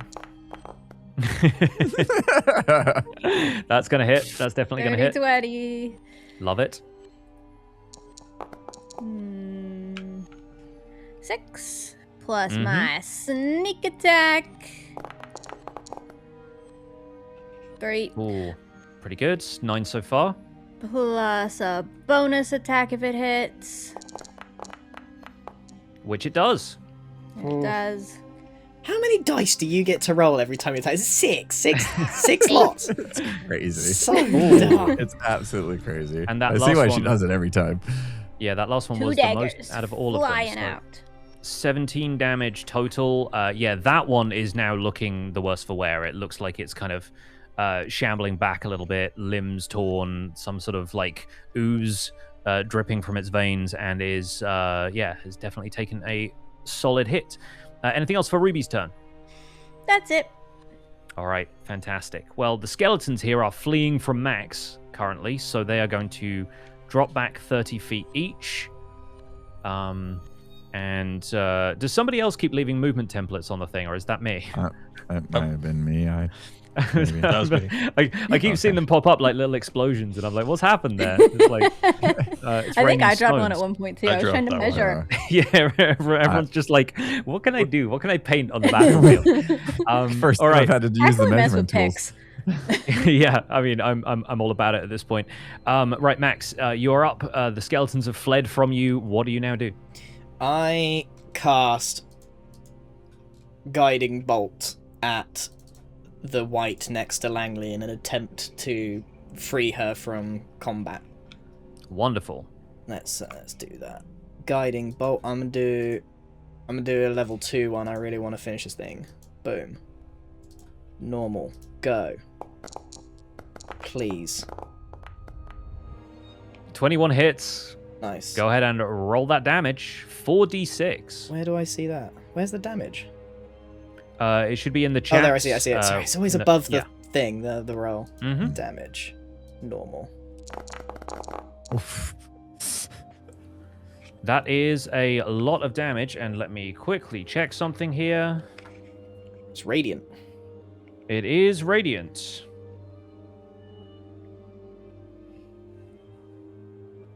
And it gives And- advantage on next attack. It does, but I don't think that's going to be a problem anymore because it deals double damage to this white, and the thing drops off the face of the earth. 30 damage absolutely takes this thing Go out. Max! And, this streak of radiant energy strikes the white cleanly in the chest and blows a hole directly through it. And I like to think that he did this. Like, click and finger Yeah. guns at it. Oh. not you. You just The killed white. me! I'm sorry. I didn't- There we go. I was trying to click on the button. I clicked the wrong one. Okay, fantastic. Langley turns around and breaks into spontaneous applause. Right after that, a skeleton shoots Max with a short bow. So we're going to roll that one more time. And that is a 15 to hit. Does that hit Max's armor? 15. I'm 15. Okay, great. Right, one more arrow. This one deals 7 damage to Max. Okay. How you feeling there, Max? Concentration. I got 19 health left. All right. Nice. We still survive that. Yes, concentration succeeds. Everyone is still thoroughly blessed. And it's Mr. Wizard's turn. Finish him, Wizzy. What if I... Okay, so this is like a cold dude, like a cold walker. Like a frost walker. It's a skeleton, Yeah. right? Well, yeah. So what if I burnt him? What if? I think I'm going to Burning Hands him. No potatoes for everybody tonight. No, I'm gonna cast Burning Fire. Oh dear. Oh boy, I'm gonna mess this up. What? Wait. Whoa. Okay. Wait. Oh wait. Am I okay? Wait. I'm I may have a goofed this creature up. inside of a 15-foot cone of him. I may have goofed that up. Can I reset that? Wait. Oh wait. Can I? How do I? What am I doing wrong? You need to click on the place measured template and then click on where you want it on the battlefield. Every time I do, it turns into a circle rather than just like a directional cone. Huh, weird. Okay, let me draw that for you then in that case. That's just going to be like that, right? Yeah. Yeah, you can do that without... Oh, gosh, there's a lot of them now. You can do that without hitting, bro. That's fine. Okay. Yeah, be And careful then- there, Wizzy. So this thing is going to make keep my a beard. dexterity saving throw. You do get to keep your beard. You definitely feel the heat of this. But it's going to roll a quick dex save, which it fails with a 12. So go ahead and roll damage for Burning Hands, Mr. Wizard. Burning Hands. Here we go. Let's go, wizard. We're seeing a whole new Wizzy today. I love it. Oh, Okay. that not is bad. good. 12 Not bad, not damage bad. straight to the dome. Yeah, this thing is like parts of its clothes burn away. Whatever cold force seems to be animating it doesn't seem to take any more damage from the fire, but the fire is definitely effective. How much yeah. more damage, man, in the sky? You get the sense that this thing has had less than... It's now taken more than half of its health, if this was a game dictated by numbers and things. I'm going to roll initiative for Gret. Only half? Gret, do something! Gret is an old man who has only just sort of realized that there's combat going on around him. He's going to move after Ruby. In the meantime, the white is going to return to action and having dusted off some of the fire is going to take another slash at Mr. Wizard. Uh-oh. And I am sorry to say that that one is a natural 20. Oh, God. No. Okay. No, our wizard's dead. Wait. Dealing a total of 13 damage to Mr. Wizard, which is by far not as bad as it could have got. But yeah, that is 13 damage, and I believe Mr. Wizard goes down. The first time he gets hit, he's out. I'm Bro, out. do something, bro. I'm out. Rose. From the out. Oh, good. He's still annoying from the beyond. Yeah. The white raises its sword in triumph, reaches out to Bro Dude with the other hand, and is going to perform a life drain. So I'm going to ask Bro to roll a Constitution saving throw. All right. Gotta remember. Join me, bro. You're not dead yet, Scar. You're just on the floor. I'm gonna try to save you, bud. Okay. Okay, with a 26 absolutely succeeds. You like doubles Okay. the con save. So that is fine. Your overwhelming life force manages to hold off this attempt to drain your life, which is good because bad things happen if you don't do that. So the Bone Naga is still like keeping its distance away from Max Blunder, and it's sort of hissing over by the campfire right now. let me quickly see something. If that's... yeah, I think that is within range. Okay. Let me quickly grab that. Max, the Bone Naga locks eyes with you, and it has this sort of piercing gaze. It's going to... I'm going to have you make a wisdom saving throw. Let's have a look where that is. Up here. Brodude is saving preparing his throw, javelin. I wisdom, can see it in the chat. Normal, go. The javelin doesn't work. Okay, there you go. Yeah, no, Max, you are not affected by this thing's gaze at all. You stare back defiantly. I give it proper like. Yeah, it once again looks angry and afraid of you as you stare back at it, unaffected. It is Brodude's turn. All right. I was going to try Mr. to Wizard look has up. just dropped over next to you, having been slashed Yeah. by a sword.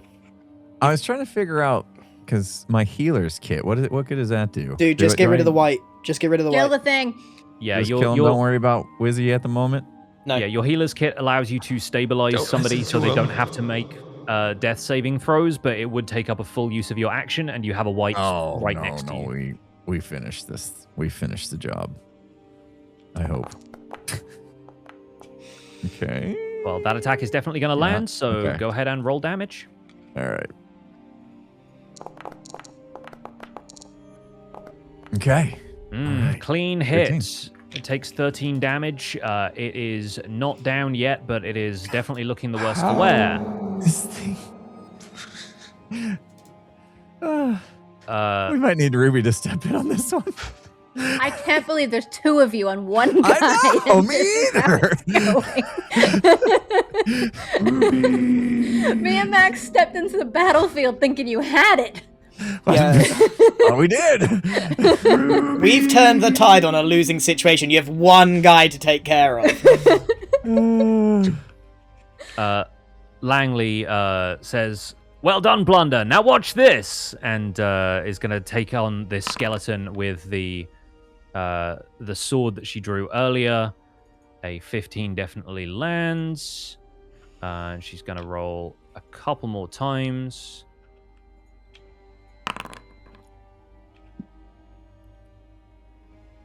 That hits. And the skeleton is obliterated. Fantastic. Yeah, she takes out the skeleton. The skeleton seemed like the most flimsy combatant on the field, but she just handily takes care of this one that stepped in to shoot Max. And... all right, that is going to be Langley's turn. Ruby, you're up. And then Gret is right after you. I can't wait to Let see Gret what finish Gret the gets job. up to. Forget it. Okay.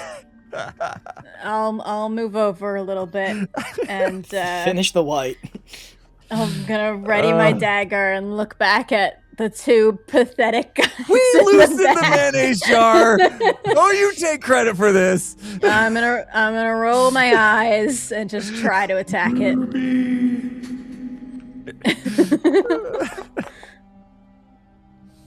Oh my god, that was almost a 1, but it's a 23. That definitely hits. Alright. Damage. 9 plus sneak attack, because bro's right there. You're welcome. Bro's always right there. Come on, it's right there. You're 6. welcome. So dependable. Okay, 15 total. Does it need my I would like to bonus attack. It will need your bonus attack. Alright. I'm How? also giving it my bonus attack. If it hits. Seriously. Ooh, it might not. That, unfortunately, 11. is going to miss. So you managed to deal 15 damage to it total. This thing is on its last Are legs. you kidding me? It's not dead. What? Go, Absolutely Gret. peppered. Gret, do something!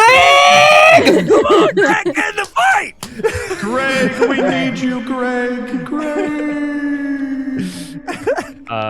Okay, so Gret is next. That's everything for Ruby, right? Mm-hmm. Gret is gonna step over to next to Brodude and said, "Y'all need my help." That would be He's gonna nice, bonk it Gret. and it's gonna Thanks for keel waking up. over. He pulls a club from somewhere and is going to roll a natural 1. So, Oh my god! There's nothing useful happening down there. He's gonna miss a hit, bro, dude. he has a club which deals 1d4 damage, and he has one feature as a character which is just called training. I don't know what that's in. Clearly not fighting, because he does a swing and a miss, and I think he probably falls over on his back as a result of all of this. Oh my god! I had to duck his swing just to not get hit myself. Join me, Grit. Join me. The skeletons are still trying to run as far away from Max as possible. It is now Max's turn. I'll do it myself. And I will. He's on his last legs, yes? Yes. I will use a cantrip Sacred Flame on it. Lovely. All right, that's going to be a dexterity saving throw from the white, which fails. So go ahead and roll damage. You got a Nice. 9. This might be the best fight I've ever had. Oh, I thought you lost that. Good. Oh, good. Yeah, no, we're good. We're finally in a radiant advantage. Yes, with 8 damage total, the white had 7 hit points left. Oh, Max takes get the white in. down. That time. As this thing, topples with this blast of radiant flame and is no more. Thank I God. sort of lean over to Ruby and just whisper, "All aboard the blunderbuss." How dare you? Next. How dare you? So the white's bodies sort of disintegrate into the floor, like turning into these ashes that blow away in the wind. We are still in initiative because the Bone Naga is still on the field, kind of hissing and circling defiantly. Mr. Wizard, I'm going to ask you to do something we haven't done since, I think, session 2, or possibly 3, which is that I want you to make a death saving throw. Here we go. Oh, Open up your these are character I nerve-wracking. sheet. actually might have to run in. And on your character sheet, there's a little tray open underneath your health where the little skull icon is. If you hover over that, it should say roll a death saving throw. Please click that. Come on, Izzy. That is a 5. That is one God. failure from Mr. Wizard. 3 many failures, does he have to remember, fail? and 3 failures, the character dies permanently. But if you roll a natural 1, it counts as 2 failures, as we found out with Brohini Dudestone. Oh my god. Good. Hey, Max. Broken stabilize him. Broken stabilize him. It is the Bone Naga's turn, and the Bone Naga is sort of trying to slither off into the trees, but is finding it difficult to leave the area because of how thick the foliage is. Its bones keep getting caught on branches, so it is still kind of up here in the corner by the campfire, like up there. So with that in mind, it is Brohini Dudestone's turn. Now, good time to save Wizzy. That does seem like a good time to It's a save good- Mr. Wizard. it's a Yeah. good- Have you got a health potion? I thought so. I have the healing kit. Do you have a or health whatever it's potion? called. Is healing get a guaranteed save or is it a roll? A healer's kit basically stabilizes him, so he no longer has to make death saving throws. It doesn't give him any hit points back. He's unconscious, but he is not dying. That I seems don't- good. I don't have a potion. Okay. But I'll use. Healing kit it I have. All healing kit. All right. Okay. Let's get him stable. All right, good stuff.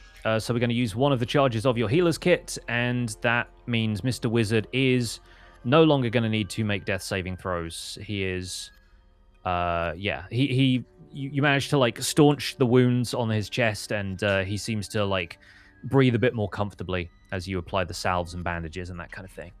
My robe lifts up without my arm in it, and he fist bumps bro. There's no arm for whatever reason. It's just the robe's like. You've got the sleeve just- reverb on, dude. the reverb is incredible with this, The reverb this giving description. roleplay instructions. No, the sleeve of the robe just reaches up and fist bumps bro, but there's no Yeah. arm in it for whatever You reason. got it, buddy. You got it. Langley is going to rush forward and can only move about 30 feet, but is going after the Bone Naga at this point. Wow. It is Ruby's turn. Oh boy. Okay, let's move up and fight that thing. Do I Get rid of the have skeletons, advantage no? since it's since it's affected by whatever? Let me quickly check. I don't know if this meets the conditions for your sneak attack. It's frightened and incapacitated. It's trying to move as far away from Max as it can. I guess I don't think incapacitated makes it something that you can have advantage on. Although I think we kind of hand waved that earlier. But yeah, I'll say in this case you don't have advantage on the roll, so you just deal regular damage. Okay, here I go then. I'm throwing a blade. I think I'm within 60 feet. Yeah, you you're want like to take 40, out the smaller guys? 45. Max, those you can skeletons. deal with the small guys. Those skeletons, by the way, seem to just be like running, and they don't seem to be looking back. Okay. Let's see if I hit. Oh gosh. 18 hits. All right. Yeah, the amount of bonuses damage. you get for dex and everything is like that's a hit. 10 damage, and I can still, since Fantastic. that hit, I can still do my bonus attack. Just no sneak You can attack. still do your bonus attack, yes. I shall, if it hits. Which with a 15, 15. it just meets the Bone Naga's armor class. Yes, so go Ooh, ahead and roll close. damage for the Okay. second attack. 8. Very good. Okay, yeah, the Bone Naga's chunks are being ripped off of it at this point. It is still up and hissing, but not for long. Gret walks over to Mr. Wizard and leans down to Brohini and says, "He gonna be okay?" Well, he's barely things hanging in happening there. in the bottom of the map. You want to tend to him here, Gret? Make sure he doesn't die on us. Yeah, I can watch him if y'all got business elsewhere. Yeah, we sure do. Don't bother swinging your club again. You're fine. I ain't gonna Don't swing leave nothing. me, bro. Don't leave me with Greg. It's okay. It's okay, Wizzy. Gret's got you. You'll be okay. With that, the two skeletons basically run out of the clearing, and they disappear. So those two skeletons are also out of action. And it is Max Blunder's turn. The Bone Naga is the only combatant left on the field who is not one of your allies. I am not gonna turn. Mr. Wizard is stable. He's safe from the Bone Naga. I'm rushing up because I'm worried about Langley's confidence levels. And I am going to cast another Guiding Bolt, level 2. Love that. Heck yeah. Straight to the face. Wonderful. Come on. And that'll definitely hit with a 19, yes. Alright, let's do this. Oh, so many d6s. Yeah. And with 13 damage, the Bone Naga falls to pieces like the Bone Minotaurs before it. All aboard the blunderbuss! And with that, we conclude that encounter. That was a heck of an encounter. So thank you all for bearing with us through that. Let's And, revive Scar. Yeah. At this point, the field of battle full of victorious folk. I think a lot of the other circus folk end up coming back out of the woodwork as they emerge from various hiding places. And I think the first people you see rushing over to help Mr. Wizard from the circus are the people who are selling Three Birds. They come running over and try and offer any assistance they have to patch up his wounds. What is everybody else doing? Mr. Wizard is still unconscious. I'm gonna run up to the Naga and see if there's anything. There doesn't seem to be anything like possessions on it or anything, but Langley sort of walks up behind you and says, "Well, Blunder, I rather think in the matter of proving yourself, you have passed with flying colors. I was assembling Max looks any over sort of his information shoulder I and just had. winks at her. Yes, well, we can dispose with the winking, but no, very, very well done. I hate to say it, but I rather owe you my life at this point, thanks to the folk around here who are of no help whatsoever." Yeah, what's that? What's happened since I left? Honestly, There should be 10 to 12 fighters that showed up. Where are they? Yes, well, some of them seemingly did not make it when we ended up here, and some are probably occupied elsewhere with any other undead that may have raided the camp. But Mumsy would have snapped that thing in two. Listen, Blunder, once we revive your friend, I'll be able to tell you what we know about the Lich, and it is information that you will probably need because I intend to entrust you with something which I believe is the reason that these creatures were here. So if you'll see to your friend and then gather around the main tent, I'll tell you what I know. Right, you are, Langers. And I go to the Naga and just pop its eyes out. Put them in my It's sort pocket. of like, beady eyes in there, almost like glass orbs, come loose from their sockets, and you're able to pocket those as trophies. I guess What is everyone else getting up to? Bro dude turns around to Gret and he goes, "Do you see that? Do you see what I did with the great axe? What'd you think? How'd I do?" I think that was some fine work with an axe, boy. You done some good work today. Thank you. Appreciate that. I wish I could say the same for myself, but the old club doesn't get much of an outing these days. The whole club. Well, if you like, I could give you a few tips. Yeah, no, thank you kindly. If you'll permit me to travel with y'all some more, I feel like I could see a little more of this world. So I'm Sounds sort of good. More than welcome. approaching up to Mr. Wizard now, who no one seems to be healing. And I'll just look at Gret, and on a personal level, Max understands contributing nothing to a fight. So he just says, "Good job, Gret. You did good work there." And I pop out probably a health potion. Is this how it works? We still need to heal him. Yes, you would still need to heal him. Yeah. You have health potions. You also have healing spells. Let me look. I've got. Yeah, I'm going to use Cure Wounds. Cool. Fantastic. Yeah. Roll that healing. Just going to put a finger on his forehead. And with a single finger, Mr. Wizard is healed for 13. I'm going to add that to Scar's health. So Mr. I'm Wizard, back alive, kind of. Yes, your eyes pop open. You sort of come around from this unconscious state, and your chest hurts a little bit, but you've got like bandages and salves already applied to it. Have you ever seen a wacky inflatable man get reinflated? It's like a tsunami, like where the air starts at one end and goes, and he just kind of goes. He rises from the feet up. Yeah. Somehow, like from this crumpled heap that he was in the ground, he sort of. And I'm looking at this. I just like, how do your bones work? He seems to have about. Who said 20... I have bones? And Mr. Wizard just walks off. Just walks off like nothing's happened. I'm out of here. Where's my ladder? Incredible. Gosh. All right. What is Ruby doing in the aftermath of the fight?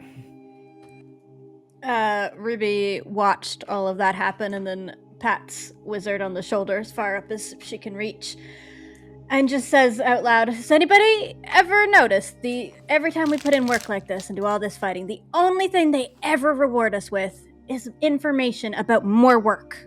Has anybody noticed that?" And I held up the eyes, and I held up the eyes in front of mine and go, "Me, me, me, me, me." And Ruby feels the heavy weight of 2,000 gold in her pocket. That, Useless here, by the way. Immediately this sent to a place where they don't use the currency. That the apocalypse seems to have decided that gold is not necessarily the currency that it used to be. Anyway, we're going to fast forward a little bit to you all gathering around Langley, presuming that everybody does. If Ruby is showing some disdain for proceedings and wants to hang Ruby's back, arms crossed. Yeah. And Langley says, here's what we know about the Lich. And our information is limited to what was possible in the material plane, which, well, that's no longer really the situation here. But here's what we know about Liches in general. They're always powerful magic users. They're wielders of anything the arcane schools could teach, or so they say. But in order to prolong their own life, they choose willingly to become undead. And to do that, you have to create a phylactery, something to store your soul separately from your body. And then if your body is destroyed or decays past the point of repair, a new one can simply be reborn from the stored soul. Now, from what we've been able to understand, this Lich was able to create several of them. It's like he's lived multiple lives, maybe, or perhaps just harnessing the magic of this place to revive himself. But the reason the Lich is sending these undead after us is that we believe, through careful study, found one of these phylacteries. It's a piece of his soul, and the Lich wants it back. So he can guard it more carefully, perhaps even destroy it ultimately if whatever he's planning is achieved, but we couldn't afford to let this fall into his hands. I will admit, though, that defending it is wearing us down. But I suspect that there are similar such artifacts that exist out there elsewhere in this land, so if you're able, as I piece together what we have left of our community here at the Cirque de Marveille, take this. And she presses into Max's hand an orb that's sort of like, it's got the shimmer of a pearl to it, but on the inside you can see that it is filled with water and what looks like an eyeball floating in there. Why can't we just smash this? Would it not just kill the soul in it? I don't think even the magic that we possess could destroy this. Destroying the Lich himself seems more likely. No, watch this. And he flings it on the floor, tries to smash it on the floor. It bounces harmlessly on the grass. But yeah, just sort of rolls a couple of feet, and then there's obviously not a scratch on it, but you get the sense that whatever this is, you feel this arcane energy coming off of this thing. Okay, pick it up and put it in my pocket. Does that mean you accept? You'll do this for us? After, I will say I've not treated you especially kindly since your return, and well, you have more than proven yourself. Well, hang on. He's proven himself. What about the rest of us? Don't we deserve some sort of trade for this? You're on the blunderbuss. You can't get off. I came from the dead.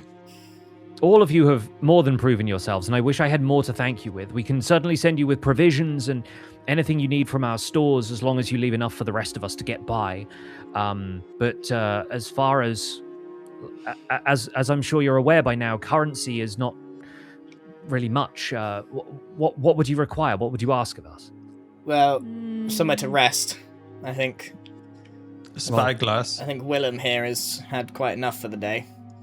And I could use some ale. Well, the hospitality of the circus is yours, and Do you have any gizmos and gadgets that you've been working on that might help us in a fight? Well, Ooh. I can't vouch for their reliability given our current situation, but I'll have the quartermasters look through the stores and see if there's anything that could be spared. But it comes with the warning, of course, that it'll be perhaps a little volatile if used out there in the wider world of this strange realm. I've seen some incredible things come out of this circus. I'm sure some of it will come in useful.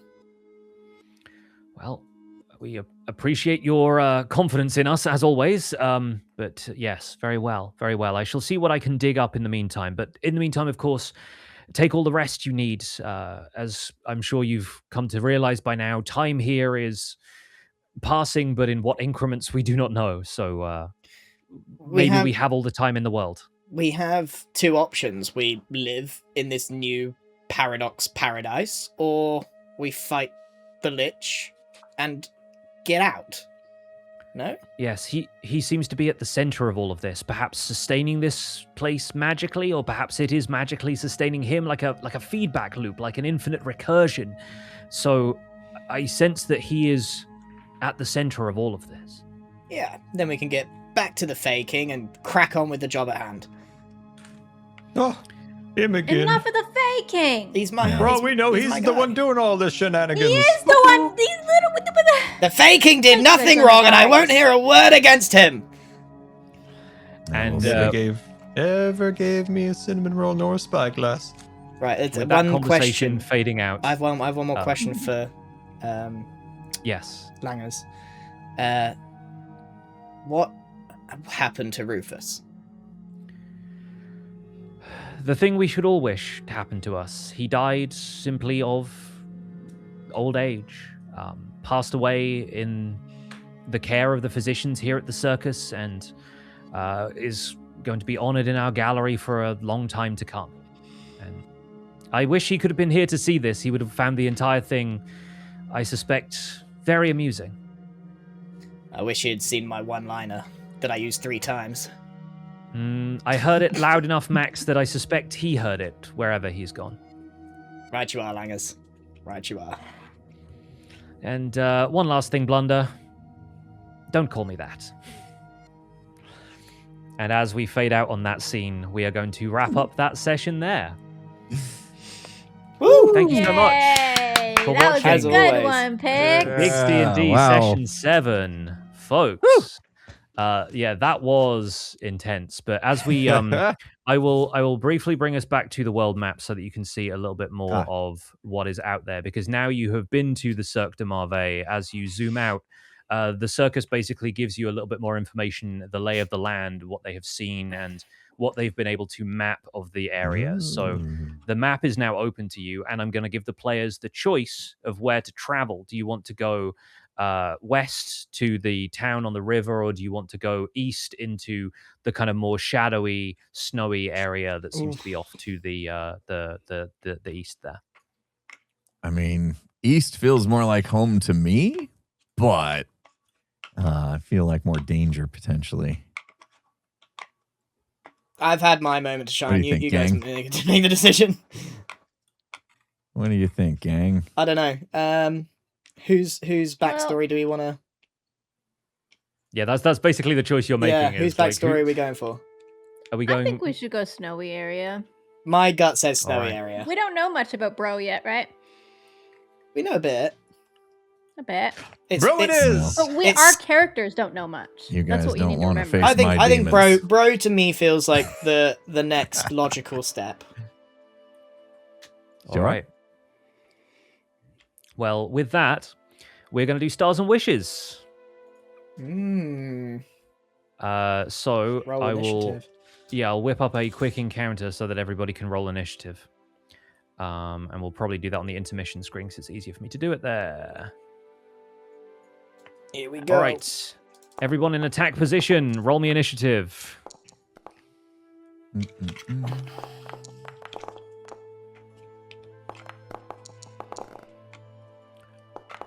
Wonderful. Okay, so that looks like Bro Dude, Ruby, Mr. Wizard, Max. So, starting with Impulse, award a star to somebody for this session and give us a wish for what you'd like to get into next time. I'm going to give you a star pick just because I loved your Gret voice. Oh, thank you so much. I feel I like think that you was kept fair. that the whole time. That was fantastic. I loved it. I was having a hard time just staying in character because I wanted to laugh, but as with all my accents, it was drifting in and out, but thank you. I appreciate it.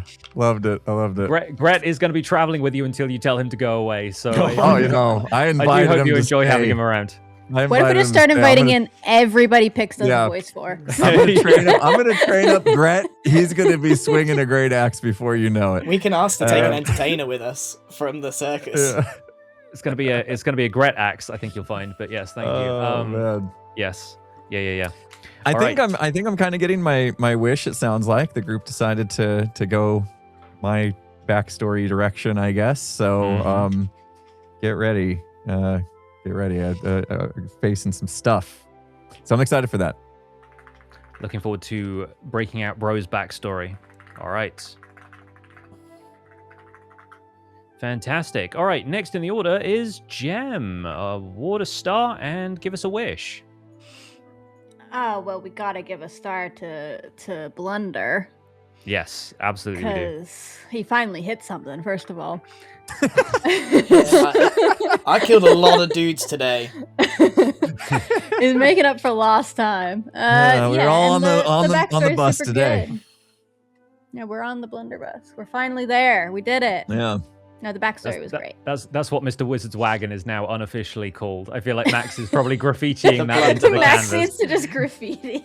Yeah, just borrow some paint from the circus. Yeah. That's so Um, funny.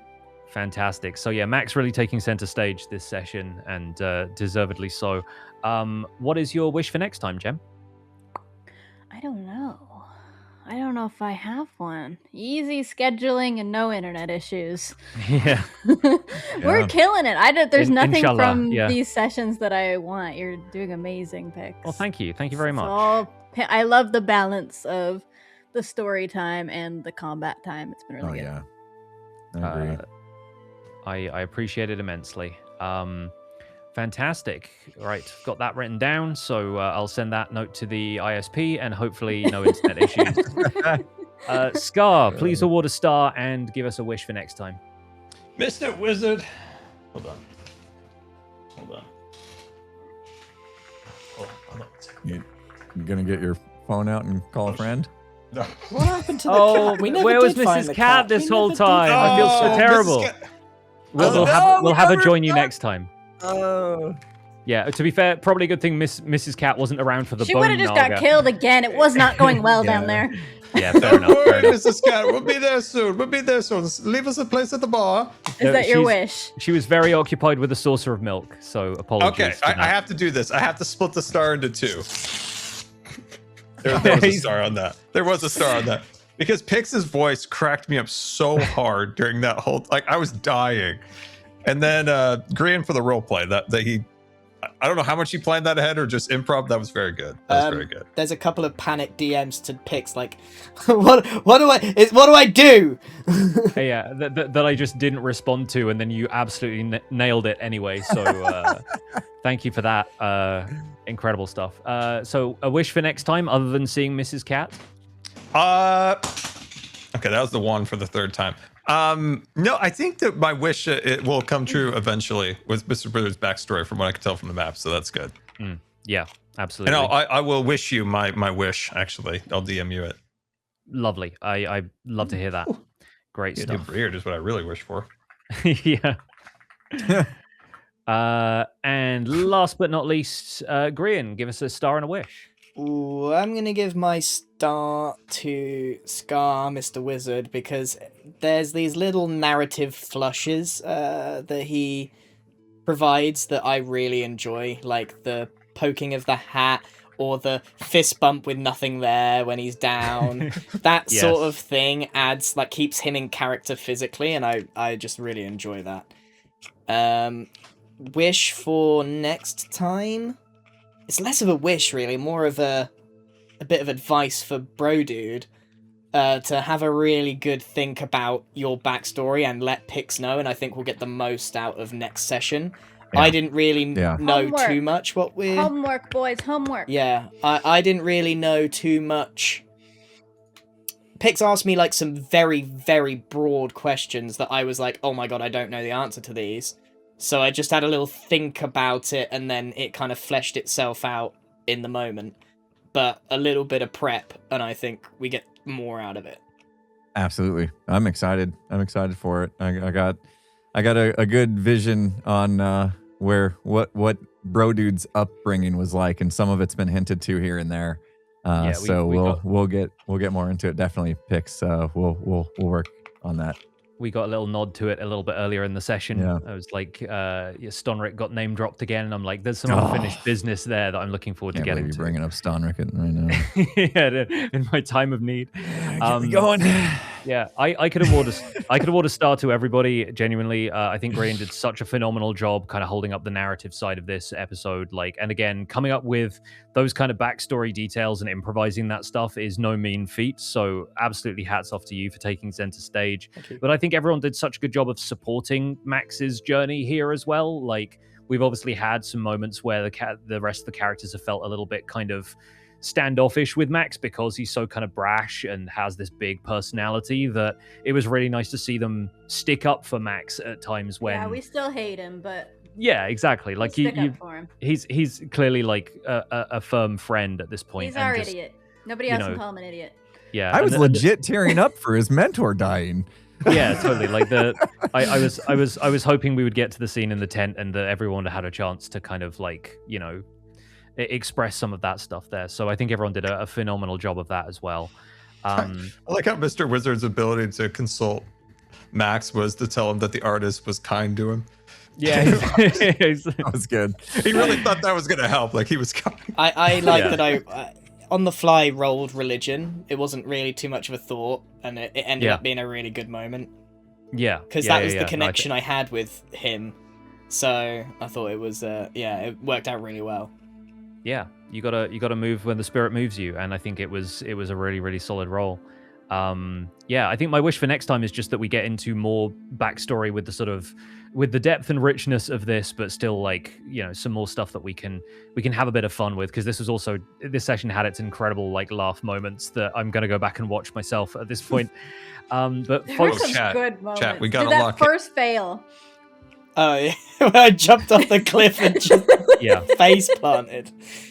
yes, We've Um, got it, fan artists. We've got to get the image of Bro holding mom and dad up when he became like this manhood. Remember that in the session? We've got to get a piece of art of him holding both of them up with his hands. yes, Got to get that piece yeah. of art. From the backstory we had in session 2. Chat, where lock it's in on like- that. I wonder Yeah. if we should do something where, I mean, we get a lot of good art. Is there a world where people who post that art just give us a little bit of permission, and we could start at the next session just showing off some of the art from last session and reminiscing a little bit? Yeah, if there's anybody out there who wants to do that, then as long as you're going to post it with permission, we can put like a little fan art carousel somewhere on the layout, maybe. Because you could, well, I mean, you could put it on Foundry and just show us some of the good moments before we, just just a pop couple of through. minutes. Yeah, That'd I think be I can really make a fun. slideshow happen in this. Yeah, for sure. Yeah. Because Um, I saw a piece of fan art the other day that summed Mr. Wizard up perfectly. That maybe he's young. It had like the old beard hmm and like a younger person behind it, which sums up Yeah. his backstory a bit, Huh. which I thought was really cool. I think my favorite things about Mr. Wizard is when people draw him with like a fake beard. Yeah. And it's super fun. All right, we're going to leave it there then, friends. So we'll split off into our individual chats and say our farewells. We But will. join us again soon for another session of GIGGS D&D. We'll schedule it and let you folks know when that's going to happen. But fingers crossed, like Jem said, for easy scheduling Yeah. and no internet issues. Keep it going. All right, Good see you all job, soon, everybody. friends. Friends picks, GG. you the best. Thanks, Thank you, bye. Pigs. See you soon. Thank you, Biggs. Goodbye, everybody.